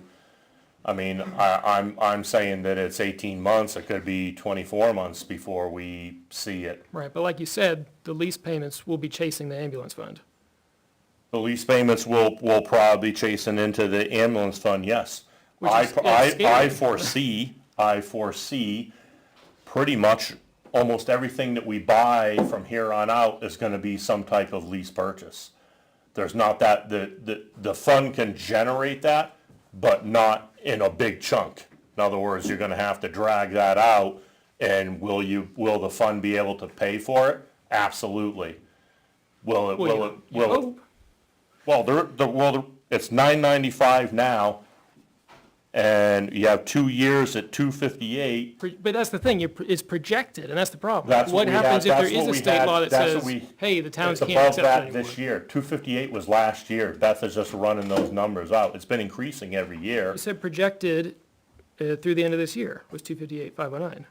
That's what the receivable, it's actually above that this year. I don't have that figure. Projected for this year is 275 grand. She's Okay. projected by 25 grand. 275 projected. So that's So- not what you said earlier, though. So that's what I'm saying. And again, yes, it's a moving goalpost. You're gonna keep chasing this. It's just gonna get more and more money every year that we don't do something with it. It's not fiscally responsible. I don't know, I To just- keep losing money at it. Residents' life safety. And the thing is, again, if you lease it, yes, there's some cost in that having that lease portion of it there. But again, it's something the town's keeping for 30 years. You know, you're not turning it in after 5 years and saying, I want something new. So it's definitely an investment, you know, for the town. Yeah, I don't like paying a bill with money that we don't actually have. I don't like operating that way. And Yeah, well, again, nothing is due when we order the truck. I don't understand. Yeah, nothing's due on it until it's I understand. done. That's just like, I don't do credit cards, I don't do like loans, like, I don't operate that way. I don't think that's Well, if you were fiscally buying a responsible. house, would you buy a house with Yeah. $500,000 cash? Most people can't do that. Oh, Okay, you can't. well, sorry. I can't. But I'm just gonna offer an opinion here. Your house is burning. We don't have enough water initially, to initial response. I'm just guessing. In my experience, in a past life, a fire in some towns, the initial dispatch immediately calls tankers from other communities. You don't have enough water. So we're talking about not now putting ourselves in a place where there's not enough water in the initial response. Possibly an engine, the pump fails, so the water you have can't be used. This is the other side of the, do we buy it expecting the money to be there, or do we not? We're already gonna be waiting for additional water to come from tankers from other towns. My opinion, we need to be thinking about giving the fire department the tools that they need to at least start the attack on the job. But we would not go down to 0 trucks. And I think we can help with this too, Sale, you know, I can certainly understand like I think I understand your concern. I think what would help with this is, you know, we can also bring back to you, right, our history of billing, so you can at least see that, like, there's no large, like, drastic decreases in numbers or like huge increases in numbers. It stays at a fairly steady, consistent rate. So at least you can kind of see, like, you know, if we go back 10 years, we can show you that, you know. That rise in we would revenue. expect this amount, and, you know, we always go on the, kind of that lower end of that gauge, and that's why Beth has it projected at 258 for, stretched out over 2033. Because she doesn't want to, she never really wants to project high, right? Because every year will fluctuate, you know, and a chance of, you know, 25 grand up, 25 grand down, depending on calls, insurance reimbursements, right? We can't, you know, we can have 15 patients in a row that don't have health insurance, right, that have financial hardship. we could also have 15 patients in a row that are ALS level 2 billing calls, which is our highest level billing rate, right? So, but I think we can settle some of that concern, right, with kind of showing a past record of what we get for billing, right, and, you know, kind of future project. We can also talk to ComStar about that and get you some more information on future projected. Yep. Some more solid numbers Yeah, and probably then on that it. way you kind of have, I think you have some ease with that, you know, versus I can understand your. Well, again, I'm I trying to, hear- I'm I hear trying to where be, you're coming from. Yeah. might not sound like it, I'm trying to be helpful because it got all the way to the very end last year and we did not feel comfortable as a board. I was not the only person. Sure. And so I just want to make sure that we are not in the exact same spot, 2 months from now, 3 months from now, whatever. I see what where you're coming from. I think we get you some more information on that billing, at least history and stuff, so at least you understand, like, the money next year is not gonna just go away, right? I mean, you know, our ambulance billing the ambulance would have to stop, right? The ambulance bills don't stop, the ambulance doesn't stop going, the money comes every year in some fashion. Right. It may That's not- the hope. Yeah, that's, well, I mean. That's- And that's the crux of the argument. And our But what population's would, aging too. I mean, I guess so. what would be your concern with the ambulance, like, we would have no billing? I mean, I think that's unrealistic. We have to build this, Well, again, like what if a state law does come across where they say, you know what? None of this goes to the towns anymore. It's all going through the state and we'll figure out something and we'll allocate as necessary. yeah, and it's certainly always a concern, right? Right. I mean, but we can't control the what if factor, right? We have to go off. But we can guard against it. Yeah. And that's what I'm trying to do. Yeah, and I think what's left is, you know, even if we're at we're at $1 million now, right, at 2025, I mean, so we're talking a total of Yeah, and $250,000. This recent state law I saw was not, it actually helps the towns because it takes the reimbursements going to the insured and make sends sure them it goes to the service provider. Service provider. Yep, I am proposing a hypothetical. Yeah. So that step actually protected the towns more. I Okay, think and- that the real Okay. danger with this is in essence, the longer we push this, the more it costs. And both those goalposts keep moving at the same rate. Right, so last year, right, you know, we could have covered both our CIP requests, right, with the amount of money that we're talking this year. And now every year we push it, the fire trucks go up every year drastically. I mean, $250,000 in a year is not a small increase. So every year we keep pushing this, the goalpost is gonna push with it. Right, but that's part of my That's why argument. one of our bigger goals this year, and Mark and I had talked about it, right, the chief and I have talked about it, and along with the EMS captain, is to really sit down and rein in that ambulance billing, do an ambulance billing study with ComStar and readjust those rates to try and increase our rates from 2017, because we're billing off of rates that are very cheap in comparison to what most ambulances are billing.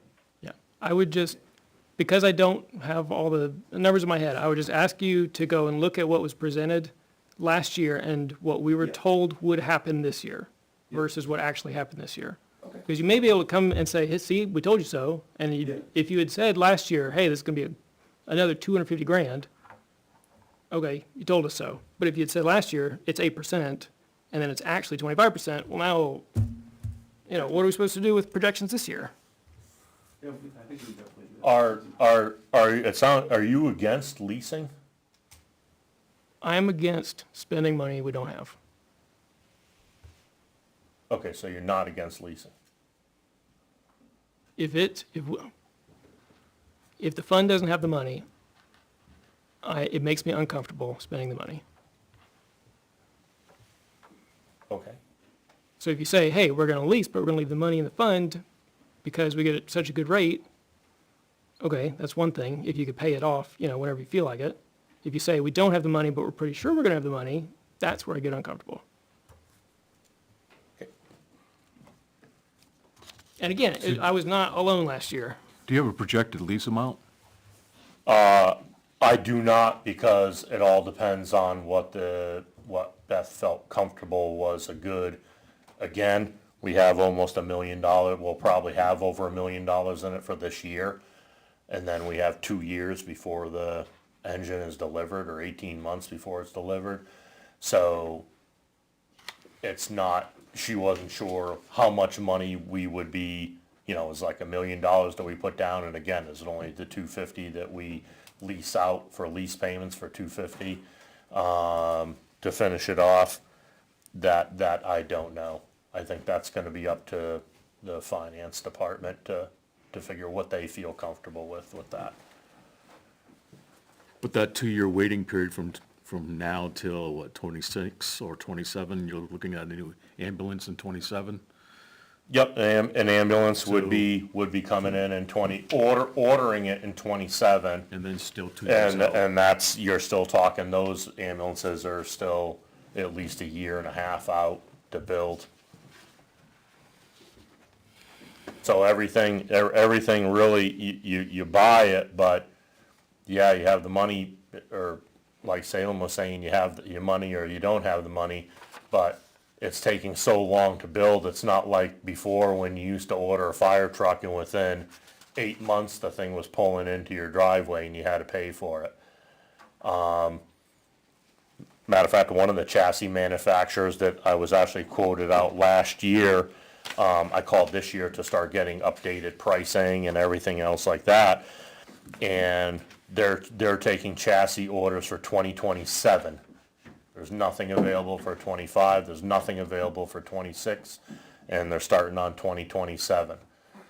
So it's, So that's just the name do you of have the a game. projected amount of time for this particular lease? Is it a 5-year, 10-year, 15-year, what is it? oh, I would think, talking with Beth, I would imagine 2, maybe 3 years, because the amount of money that we would be asking to, like, I guess, extend out is not a whole lot in the grand scheme of things, Because of the amount of money you're putting down. because the amount of money we're putting down, yes. Yep. One thing you may be able to do, I hope the answer is yes, if you can say, this is what we'd like to do, and we'd like to make this order, but we have until X date, you know, maybe a year, hopefully, that if we realize something happens, we can still cancel it.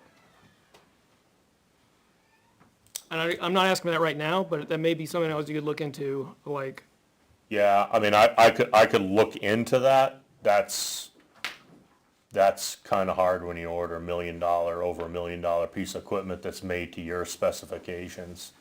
You know, it's not, yeah, I'm not like, saying, if demand is I so would have high. to, I guess I would have to ask. Yeah, like if demand is so high that the prices keep going up, then it should not be difficult to sell to somebody else.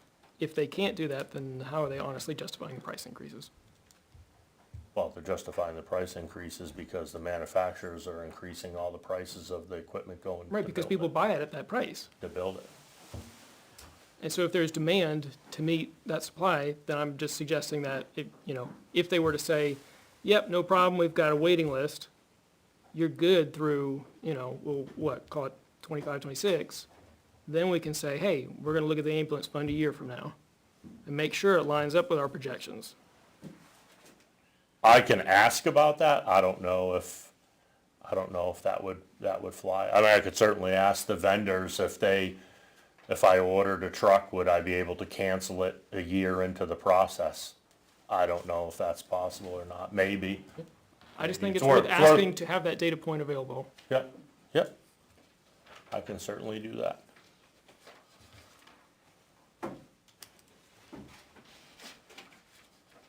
Anybody else? Next. All right. Next is going to be the Lucas device.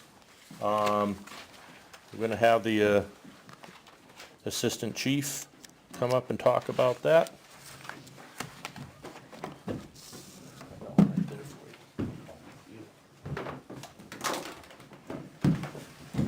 Hi, I'm Trevor Anderson. I'm not sure, I just met Salem, I think, what, 4 days ago? Monday, yeah.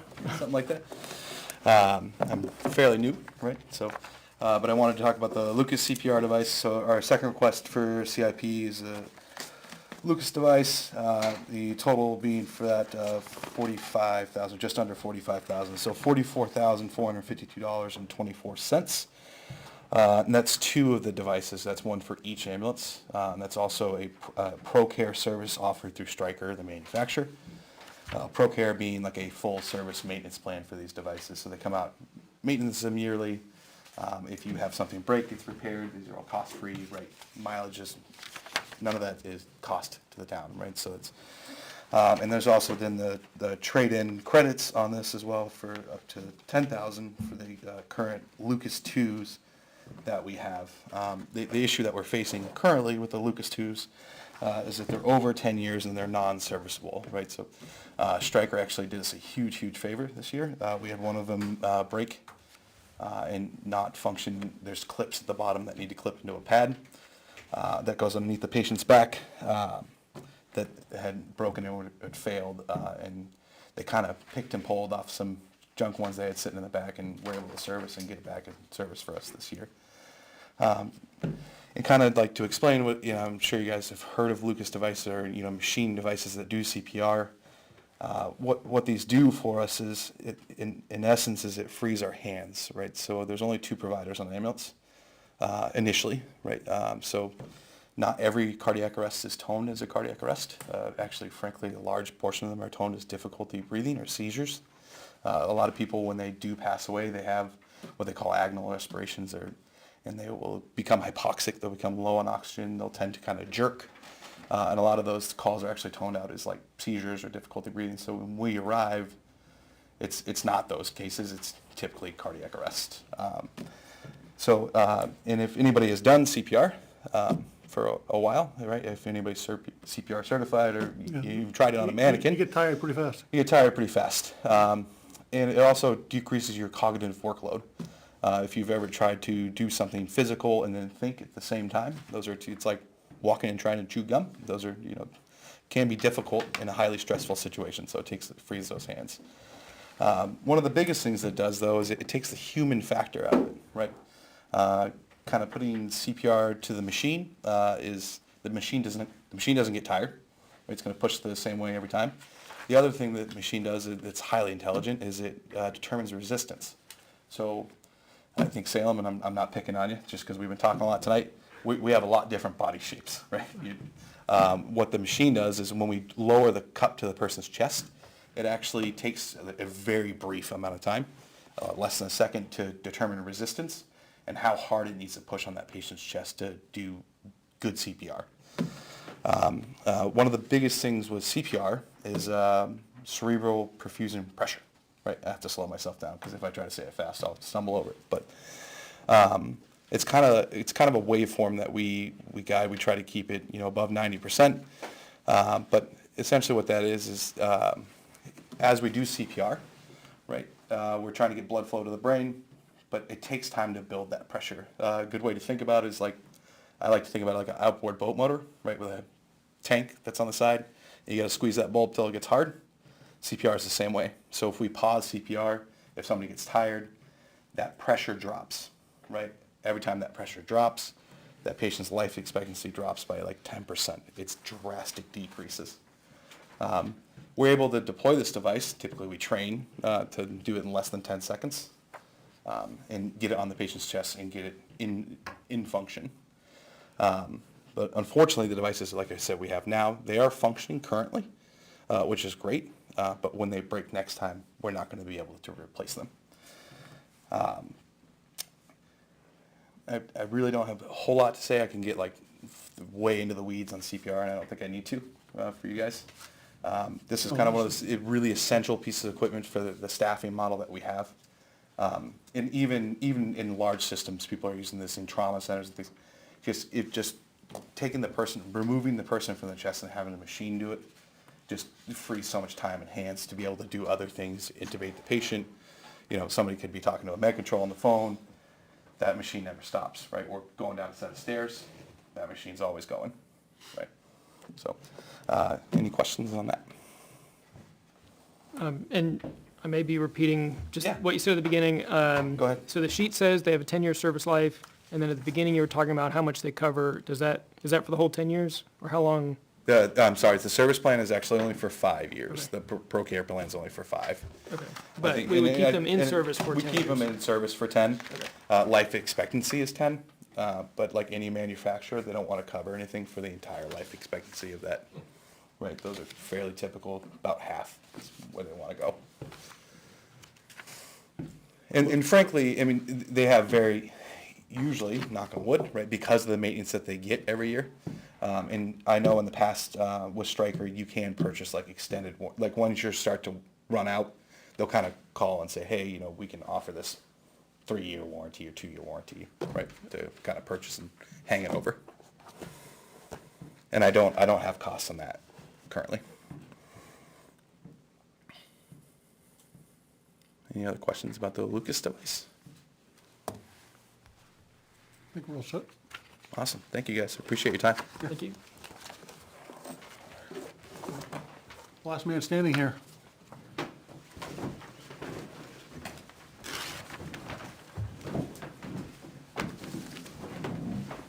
That would be the police department for all those that aren't familiar.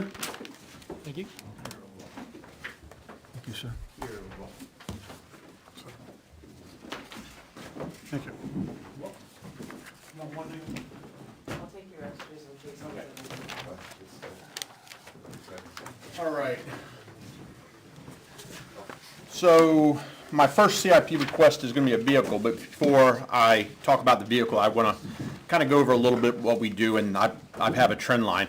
So the information I'm proposing tonight, usually I have it online already if anybody wants to look it up on at home.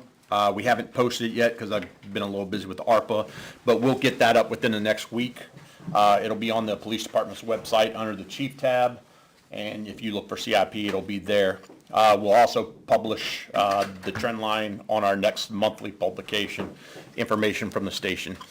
So looking at calls for service over the last 19 months, and I use 19 months because that's when we got the immediate request to publish the information of individuals arrested so we can tell what community they actually came from. So, and you'll see that on the second page where I brought that in. Calls for service have increased 160% over the last 19 months. You'll see a trend line on that chart. If you go to and that's starting top left on the chart.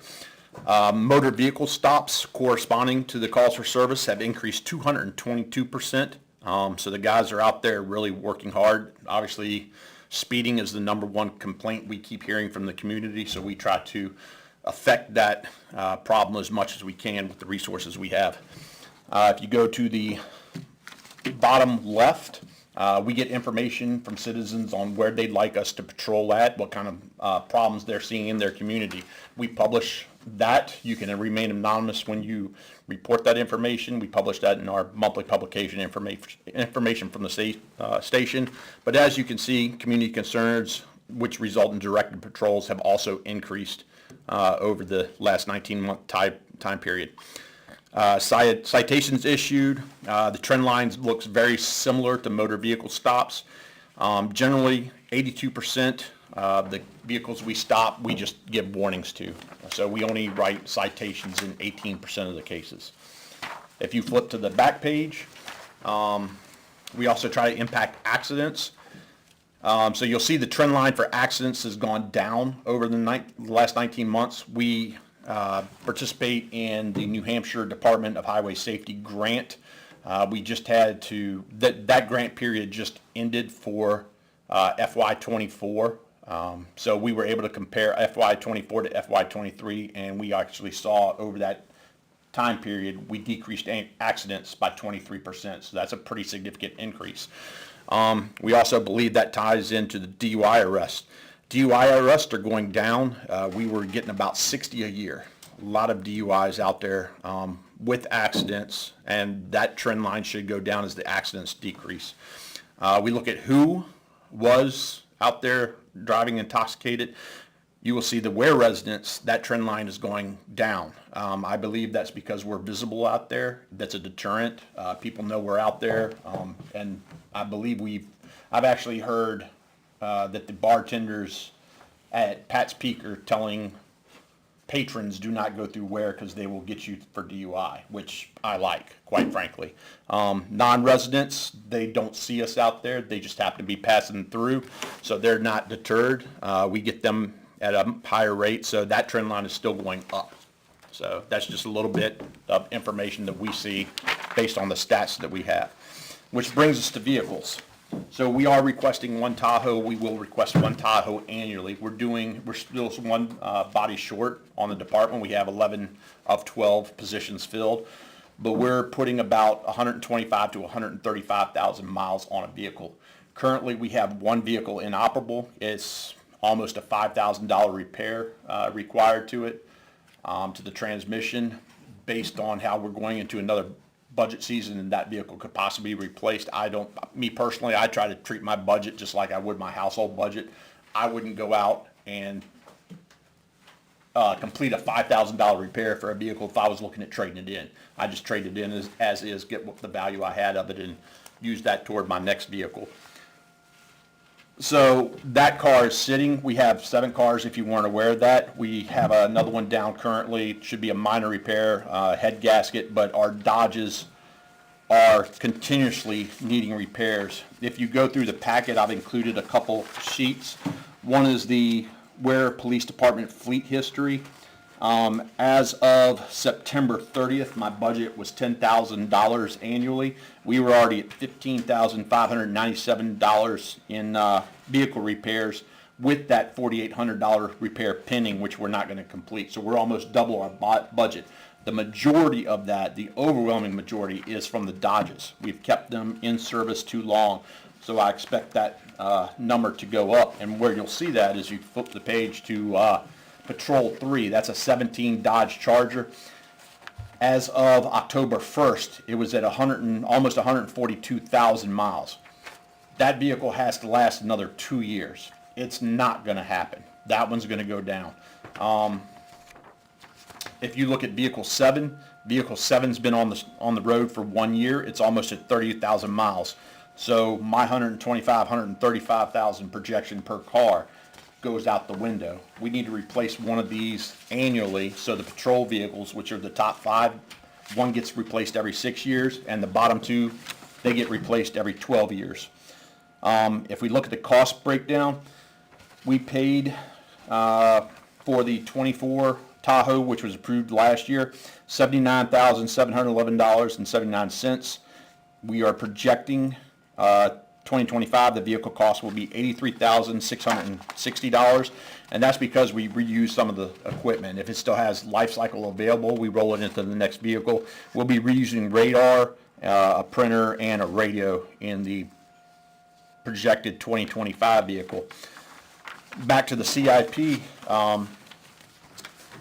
presentation, the 83.6, we're going to offset that cost.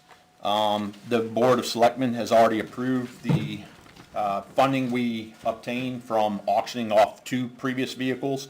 Will be applied to purchase this one at a lower rate, as well as a special detail fund and dam patrols, which we complete. So the 83,660 will be a $51,060 warrant article. And that's for a fully equipped frontline vehicle.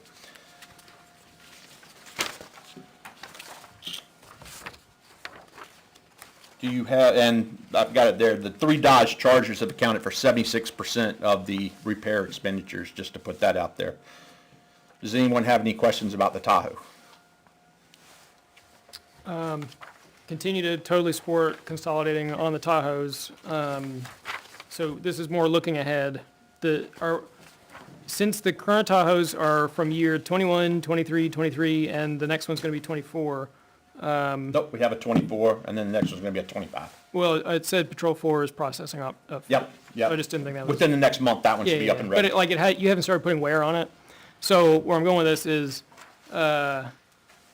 in that Patrol 6 car, because it's the oldest Tahoe, it has, 68,000 miles. Mm-hmm.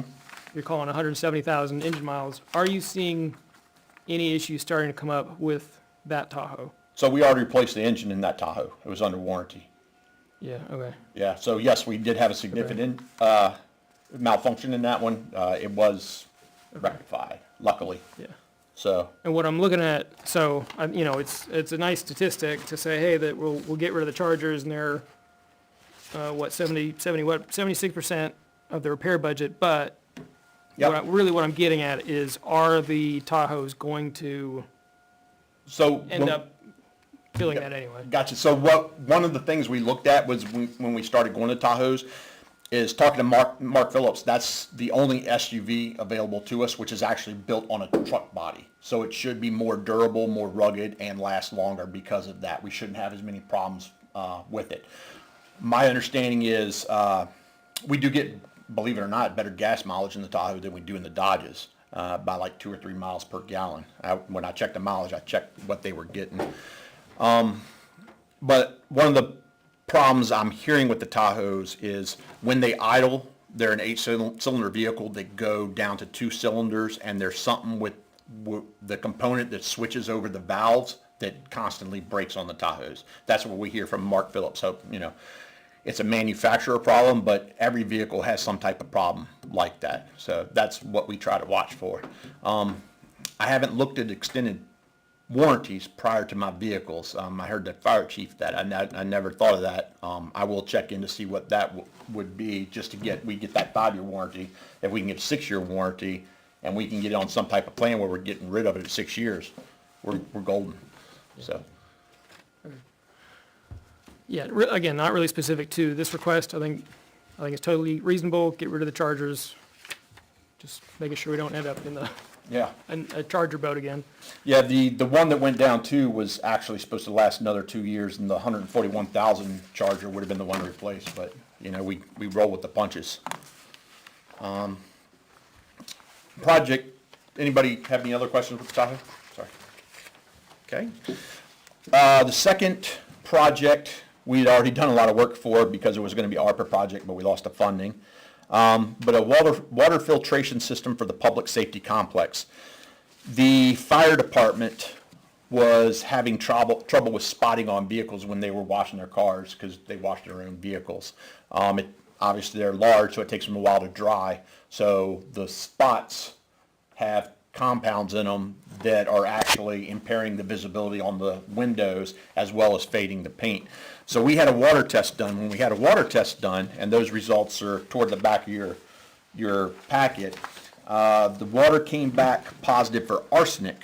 So we immediately shut down the water bubbler in the lobby.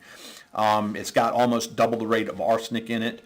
The town, with ARPA funds, had already provided water stations which provide filtered reverse osmosis water to both the police department and the fire department. The fire department has 2 systems, we have 1 system.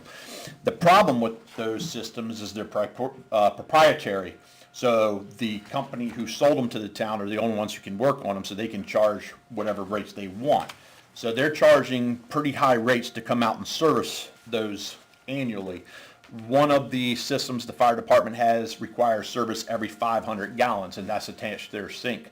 The other systems are pretty much annually, but we're spending between us about $1,500 annually to service those three systems, which also doesn't alleviate the rents for the fire department to wash their vehicles. The hose bibs probably aren't hooked up to those systems. Yeah, no, but the regular water is hooked up to the fire department's ice system, so their ice is gonna have arsenic in it.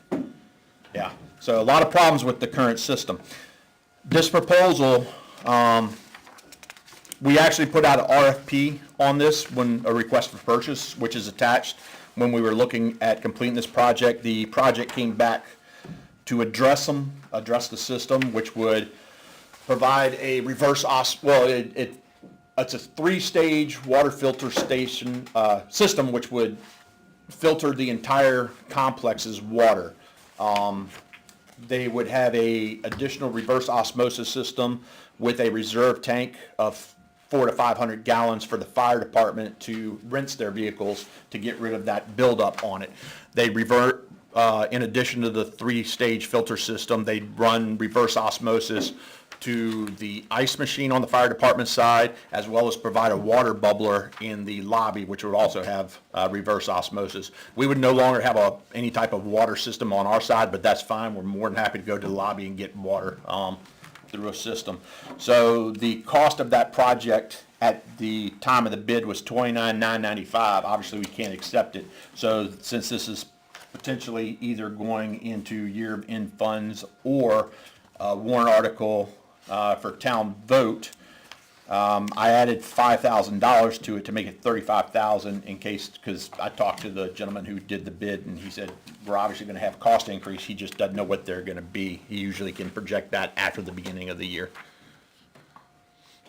Their system is also not proprietary, so we can have whoever we want work on it.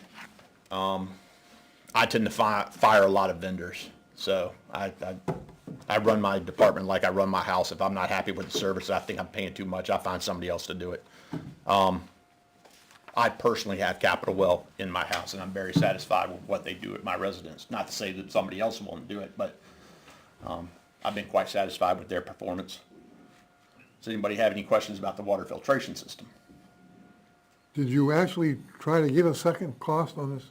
Yeah, so what we do is we put out a request for purchase, and that's put out through the state. We posted to the town website. We did have interest from a couple other companies. One company who showed the most interest was the company which has our current system in place. They would have been proprietary. We had a local company come in. He said this project was too big for him, but he kind of told us what we should be looking for. He was very helpful, but no one else submitted a bid. The only bid that actually came in was from Capital Well. I would just add a couple things to what you said. So when you presented to the Board of Selectmen, Chief Rourke was also here, and he also mentioned they're having to wash dishes and clothes with brown water. Right. So we pay, if I remember right, a surprising amount on laundry, and maybe that's part of why. Yep, so they have their own laundry facility, they wash their own uniforms and whatnot. Chief Rourke did say he has personally pressure washed the water heater, and it was muck. He has just a filter system, which is included in that $1,500 annual cost, because he has to buy filters, which he said he replaces about every 3 months. It doesn't keep the water clean. Those filters get dirty, according to him, very quickly, and they wash dishes with brown water, essentially. Yeah. And then we ran all the numbers on the cost of all the filter systems that exist today versus the cost of operating this, and it was a break even. So there would not be an increased maintenance cost. It actually would be a reduction, sorry about that. So I contacted Capital Well and asked him what it would take to maintain his system that he would put in, and he estimated approximately $700 annually. It was actually $500 annually, and then every third year for one of the filters, it's a $600 maintenance run on.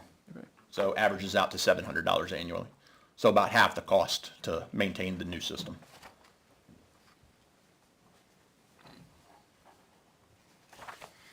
What's the lifespan on the system? And at some point, the tanks are gonna have to be rebuilt. Yeah, let me see. Let me see if it's in there, but I will ask that if it's not in there. If it's similar to the home system, it's somewhere around 10 years allegedly. Yeah, I can ask that. I don't see it in their little proposal.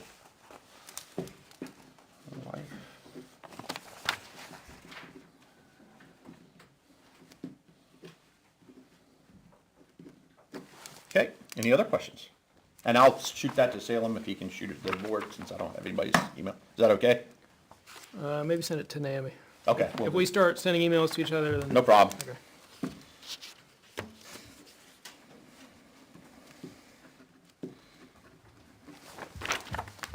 All right, any other questions with the water filtration system? All right, the last proposal is a 5-bay carport with evidence storage, and the evidence storage is what's the most important. So our cars are damaged. We're the only department which has to keep our cars outside. In 2022, let me find it. There you go. We spent $2,286.66 to reglue the panels on the passenger side door where they sat in the sun, and when the condensation hit, it became unglued. And that was for 3 Dodges. The Ford we had at the time also needed the same repair, but because we knew it was a vehicle I used, I didn't have a lot of passengers, so we didn't get that fixed. We sent that one to auction as is. So really, that would have been $3,000 worth of damage from vehicles from not having a place to park them out of the elements. The department pays for storage bays. Sometimes it's 2, sometimes it's 1, because we have to have a place to put large bulk items, either evidentiary or property based. We just had a kayak that we had to store. Everybody remembers the pipe bomber that we had. We had to store his truck for a little bit. We can't put it in our sally port because we have to have our sally port available in case we need that secure area to bring prisoners in and out so they can't run away from us. So we need some type of area to store large items. Typically, we rent a storage bay. The storage market is extremely volatile. I went back and looked at my records, and I had 9 price increases in a 29-month period at one point. The annual fees have ranged anywhere from $1,775 to $4,500 annually, so quite significant. This project would be offset. We would make up that cost in, a couple of years, 6, 7, 8 years, depending on, what the market for storage would have done. The proposal on this is the 5th bay, which would be the closest to the department. We would have that's the only one which would have a garage door, which would be able to be sealed. So we would be able to now have a designated location where we didn't have to pay somebody else, where we could store evidence and property if we needed it. This is a basic 12-gauge steel structure. We're currently leveling the pad to get the asphalt redone. That was a requirement. We would have had to pay more money in the proposal for them to adjust the structure with an unlevel pad. So instead of paying that adjustment, it was a little bit more expensive, but in the long run, it was a better choice to just re-asphalt and make it level. The bid for, we put this project out to request for purchase too. We didn't get any new bids. We got the 3 original quotes, which we obtained initially when we were looking at that. This quote was for $21,000. It was also, the other 2 quotes which we obtained were for $46,000 and $70,000. So a big difference in the price of this structure. They made an error because when they sent the design to the engineers, they forgot to add the snow trusses in the total, but they were gonna eat that since that was their mistake. The cost of the structure is actually in the $24,000-$25,000 range with those snow trusses. Since we didn't complete this project, they will be able to adjust that. So I did adjust the total, estimating $25,000 on the new amount for this project. We would also have to complete electricity, which would be under $3,000. We're going to put photo sensor lights, dusk to dawn lights, 2 of them on the outside, on the east side where the carport entrances are, so you will be able to see the entrances. And then each bay would have a sensor light, so as you were pulling in the bay, it would light it up. And then the bay which is enclosed that we use for evidence, we would want lights on all 4 sides, because if we're processing evidence, obviously we want daylight bulbs in there so we can see exactly what we're doing. And that's pretty much it. I did throw $1,000 in there for safety features. Corner protectors, which essentially is an 8-inch pipe filled with concrete, and then I'll buy a yellow cap on it, and then parking bumpers so nobody runs through the back of the structure. So, any questions on that one? I didn't quite, the $30,000. That includes the electricity? The electricity, the quote we got for electricity is currently it's under $2,500. I threw another $500 on there because he forgot about the 4 lights in the enclosed bay, which would be switch activated. He was a very reasonable quote for that lighting, and that's running electricity from our panel in the captain's office outside. We've already put the conduit in, so yeah, under $3,000 for electric, $1,000 for safety, and that would mean I moved this. Since I put $30,000, $26,000 or the actual structure, if they adjusted it. But the current quote on the structure was $21,000. The building have some type of guarantee? Yeah, 60 years, Really? 60 years, yep. Better buy it tomorrow. Yeah, it was a very good price. I was talking to the paving guys today, and he puts in a lot of those structures, he was talking about Walmart, and he asked me what the price, and he said, yeah, that's a really, really good price. Well, essentially got one door and no windows. Yep. Well, no doors, so it's 5 bays. There are 4 10-foot bays, and then the 12-foot bay, which is enclosed. You got a door and you're. Right, one garage door on the 12-foot bay, so we can enclose that. Right. And I did check, that garage door is included, because I was looking for everything they might have missed, because it Yeah, was yeah, such yeah. a low price.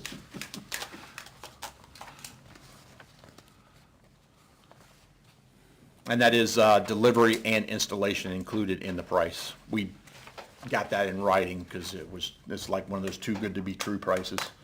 What is it, a one-pitch roof? Yeah. Yes, sir. It's with the DPW building. It pitches towards the back, so nothing comes out front.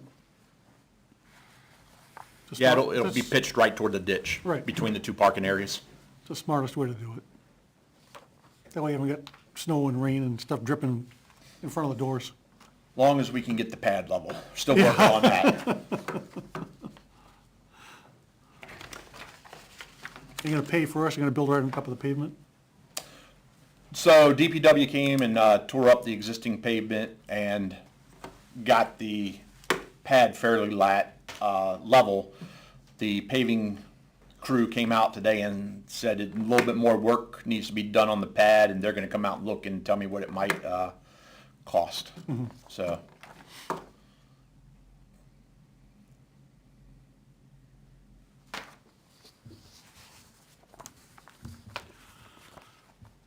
Any questions on this one? I think we're good, thank you. All right, I do have a couple of, since this is the planning board, just to, I've thrown this at the board too, but just kind of short-term and long-term planning. I do want to put out there, because I really want to get this information out there. We've had body-worn cameras and tasers in excess of 10 years. They've never been approved in the budget. I'm a big proponent of transparency and accountability. The taxpayers should know what they're paying for, rather than me going into your funds every year. So I'm going to be pitching them against their own warrant articles this year. Now, the problem with that, there's a couple small problems with that. For body-worn cameras, the current contract expires December 15th, so we can't wait for town vote. I'll be going to the Board of Selectmen, but very small money to do a 5-year licensing media storage cost for our 15 tasers. I've already got some of that in my budget, but we're looking at $17,337.84. The cost after that initial year, which would carry us through till December of 2025, would be $5,923.74. So not heavy lifting. Annually? Yes, annually. So that's for 3 body-worn cameras, 1 docking bay, 4 pro licenses, and 11 basic licenses. And what we do with the pro licenses is when we arrest somebody, we're required to provide discovery. Is everybody familiar with that or no? Yeah, we have to give them all the evidence we have so they can prepare a defense. If that contract wasn't approved, we lose the ability to provide discovery. We will get sued. No doubt about it. I mean, that's just, they really should have never gone to body-worn cameras until this was in the budget. But it is what it is. This is where we're at. We're talking $6,000 to actually rectify this, so no real big heavy lifting, and we're good on this. Tasers, I had to rethink how we currently have tasers, because tasers rethought how they price out tasers. They no longer sell anything direct. You have to have everything on a 5-year contract. I went back and forth with them for over a month. Right now we have older model tasers, which they no longer service but are still under warranty. X26s and X2s. they're phasing those out. The new versions of tasers all are equipped, and it's kind of cool, but of course with cool, price goes up. They all have their own video system, and if you activate a taser, any officer in the area with a body-worn camera or that taser, their cameras will automatically activate. So that's kind of neat. If you're not familiar with it, I forgot to print out a picture.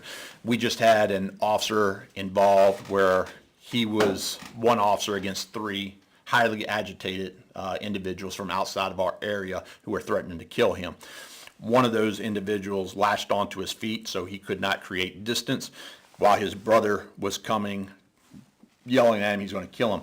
I had a great still shot, which maybe I'll put on the taser presentation, of him holding that guy back with the taser while this guy's holding his feet. And after this guy backed off, he tased this guy to finally get him under control. Very effective tool. We don't have a lot of incidents which require a taser, but that could have gone bad real quick. But what I did do is, so instead of having everyone issue their own taser to reduce cost, I'll have a pool of 10 tasers, and then so in the annual contract, it'll be they now call it taser bundles. So instead of buying everything individually, you buy a package which includes the docking bay, your holster, the taser, and enough cartridges for 5 years so you can recertify and replenish your cartridges if you need them. For that, it would be $11,437 a year. That's $1,000 more than what we're paying now for buying them individually. So that'll be its own warrant article. Hopefully we can keep tasers, but no means no, so we'll have to start taking tasers away from officers if that doesn't pass. Long-term planning, I highly recommend the vehicle go in the budget. It would actually save cost to go in the budget, and it's because of the timeline. So the state sets up grants which start in October. If you get approved for a grant, you have to put that equipment on a vehicle within 90 days. Our vehicles don't get approved till April, so if I get funding in October, I'm outside of grant compliance, so I can't apply for radar grants or computer grants. We have those computers in the cars. I can get those on grants, and I have got them on grants, but usually they have funding available at the end of their grant cycle. I can't apply for them up front. I can pretty much get those every year in our cars, which would reduce the amount of the cars if it was in the budget. How much would need to be in the budget? About $65,000. The cars actually right around 90. I can offset the rest of the amount by recycling equipment, going through grants, applying the cost of what we trade in for a vehicle, and then we do details both at the dam and special details where we're out helping direct traffic when they're repaving or what have you. So we put, like I said, 125 to 135,000 miles on our fleet annually. That's a vehicle a year. If we get vehicles to $150,000, we did very well. 150,000 miles, we did very well. That's just long-term planning. 3 a.m. to 7 a.m. coverage. I hit a lot of citizens, I speak to a lot of citizens who don't know we don't cover 3 a.m. to 7 a.m. And those who know we don't cover think the state police cover. The state police is not obligated to cover this town because of our population size. I will pitch it if I'm instructed to pitch it, but I don't think it's my job to dictate what level of service citizens want. We kind of look at what an on-call plan would look like with a primary officer and a backup officer, and then if they had to come in, how many times would they have to come in annually between those hours? We looked at the calls for service in the last year, and only about 20 times, and usually it's for domestics or accidents with injuries or something like that. There's a lot of calls where we don't need to come in, but to roll out some type of on-call program where we actually have police coverage that could come and we'd be 24/7, $50,000 to $60,000 a year.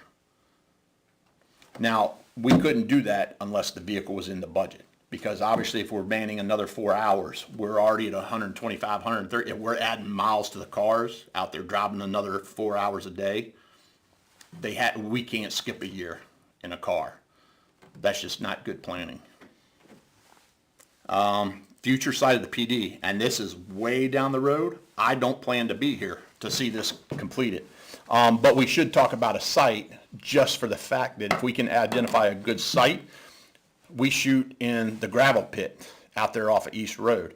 If we had our own site, we could actually design a range, monitor it, and have a designated place to shoot. Phase 2 of that is you bring water and power in. Phase 3 is we put an ACO building in. And then, 25, 30 down the road, 30 years down the road, you're putting up a new police department.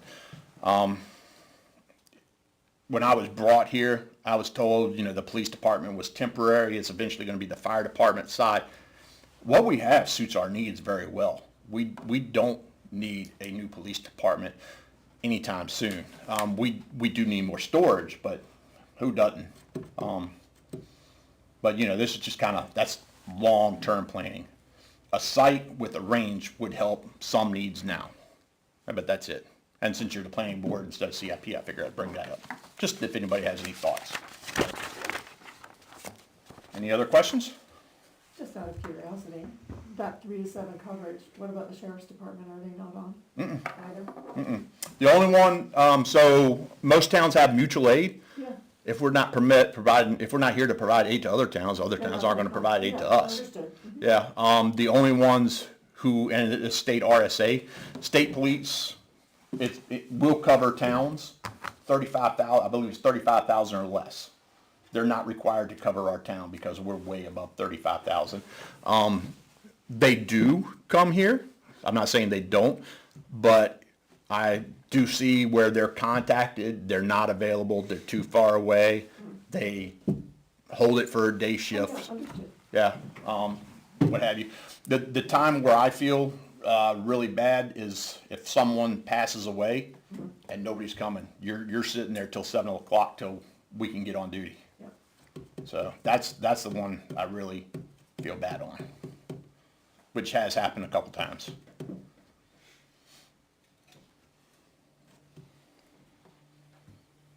Anybody else? It has not happened in the last year, but I have seen it in past years. Thank you. You're welcome. Thank you.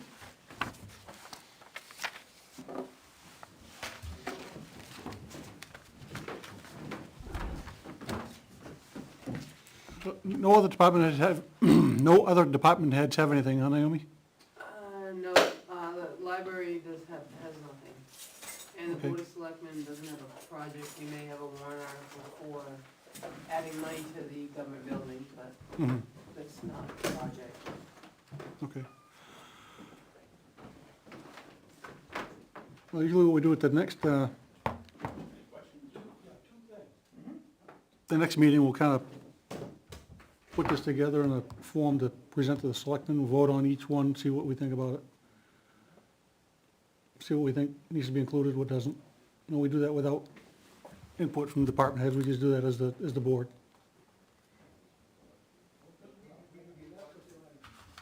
At the very next meeting or the next work session? I'm not here for your next meeting. It is a regular meeting and you have 2 agenda items. I think we got time to do it at the next work session. We don't need to get it done by the next meeting. No, you can do it at the next work session. Yeah. It's just, you won't have all of this, you just talk amongst yourself. Right. Okay. Right. So Exactly. that's your next, What we've done before is draw it up on the whiteboard up there and run a total and, and we can do that on the 14th of Yeah. November. yeah, okay, Maybe that's when you'll finalize it. We can do it on the board like we did before. yeah. See what it looks like. Yeah. Okay. Good night.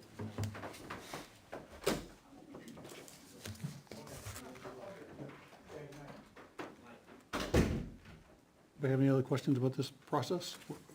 Gentleman just left, was it the finance committee or something? Tom Cloud? Tom? No, he's just he's not on the finance. He's not? Oh, I thought maybe they were gonna be present. Looking for a story for the paper.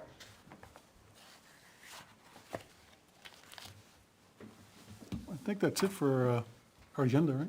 Well, we've got, if you wanna touch base quickly on your other things, it's, I have something just to share. Yeah, if you want to pass that stuff, yeah, sorry. Go sideways. So I volunteered to look into solar ordinances. There's a group in New Hampshire, and it's called Clean Energy New Hampshire now. They actually wrote a model zoning ordinance for solar arrays. What I've given you is what Charlestown, because they're similar in size to us, has adapted from that model. You can find that original model zoning ordinance about solar arrays at farmlandinfo.org. This is all just, back burner stuff, but this is what I found initially. And just to throw it out there, not for a conversation, just as food for thought. First question, can we create a new zone? Is it possible to create a new zone? Like we have ag, we have. For solar? Solar ag. No, look, I'm just throwing it out Yeah, there. the problem with trying to do that is, I mean, solar, I know a little bit about it, I've got it in my house. It only works on certain sites. You know, you have to have the right sloping land, you have to have the right, I know. and to try to determine all those sites, That's not my thought process at all, which is why I said this is only food for thought. yeah, it becomes very What difficult. I'm saying is solar ag Yeah. zone, where we have a concern about farmland being taken up by solar. We have a company that wanted to come in with someone who wanted to farm the property they wanted to put a solar array on. Food for thought. Not for conversation tonight or resolution anytime soon, because we obviously have something bigger on the plate. But is it possible to do something that could accommodate that kind of thing, like a community solar array, or things like that? Say there's someone who has property they want to farm, but they might need the input, financial input of a solar array, and they can make that work on the property. That kind of thing. Just food for thought, not conversation tonight, because we're gonna go down a rabbit hole when we talk about it, I know we are. That's a good question, though. Can we do that? Can we do something to, Have other places done that? I haven't seen it. Okay. Well, It was just Charleston something, did it was just something that, no, what, This is their Charlestown solar. wrote an ordinance for solar arrays? Like, we wanna write an ordinance that governs where they're placed, how they're placed, what, et cetera, right? So Charlestown took the model zoning ordinance that was written by a nonprofit clean energy group for New Hampshire. Charlestown adapted it for themselves. They're about the same size town we are, which is why I provided you that one. You can find the other one online if you wanna look at the 80 pages of it. So that's what this information is. It's just a jumping off point to start looking at solar ordinances, but my other thought was, we had a situation where we had a company that had someone who was gonna farm the property that they wanted to put an array on, and because it was commercial, they couldn't, right? They had to go for a waiver or whatever they had to go for to zoning. Yep. My question is, can we create something so that that might have gone forward? Or other projects like it might go forward? It didn't go forward because, what again? Because it was agricultural, and we deemed that the solar array was a commercial, Well, that's correct, I Entity. guess. and so can we, but they had a farmer who was gonna farm the property as well. So my question is, can we create something that accommodates something like that? That happened in this town, you saying? Yeah. Yeah, earlier this year, Revision Energy came, the property up on Concord Stage Road, between where they used to have the Scottish Highland cattle, next to that. They wanted to put some farming on there, and they wanted to put a solar array to provide community solar, which, how that works is another rabbit hole, not for tonight. But because the solar they were gonna sell, that made it commercial. It's a residential agricultural zone next to the project. Can we develop something that accommodates those kinds of things? That's my only question. Food for thought. Down the road, because we got capital improvement in front of us right now, plus whatever else is coming.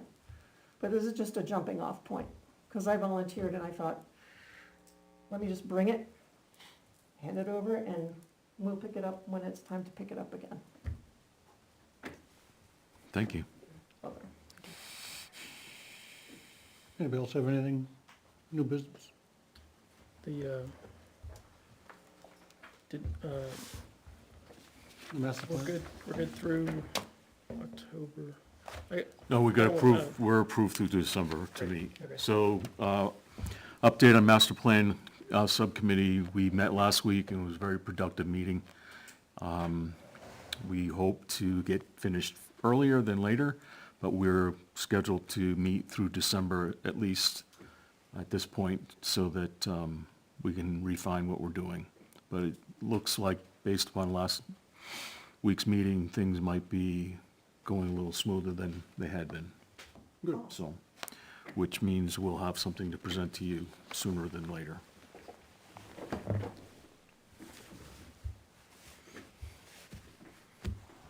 And we meet next week. Are you gonna throw me out something to post? Or do you want me to just post or Just- keep posting? Yeah, keep posting what you You have posted. minutes of those meetings? Yes, we do, and they're posted. They're posted on the website. Oh, yeah. Yeah. Yeah, we're required to do that. Anything else? And move we adjourn. Second. All in favor? Aye. Aye. That's our one voting subject tonight. It's an important one. Yeah, I apologize, that input was probably more appropriate without that.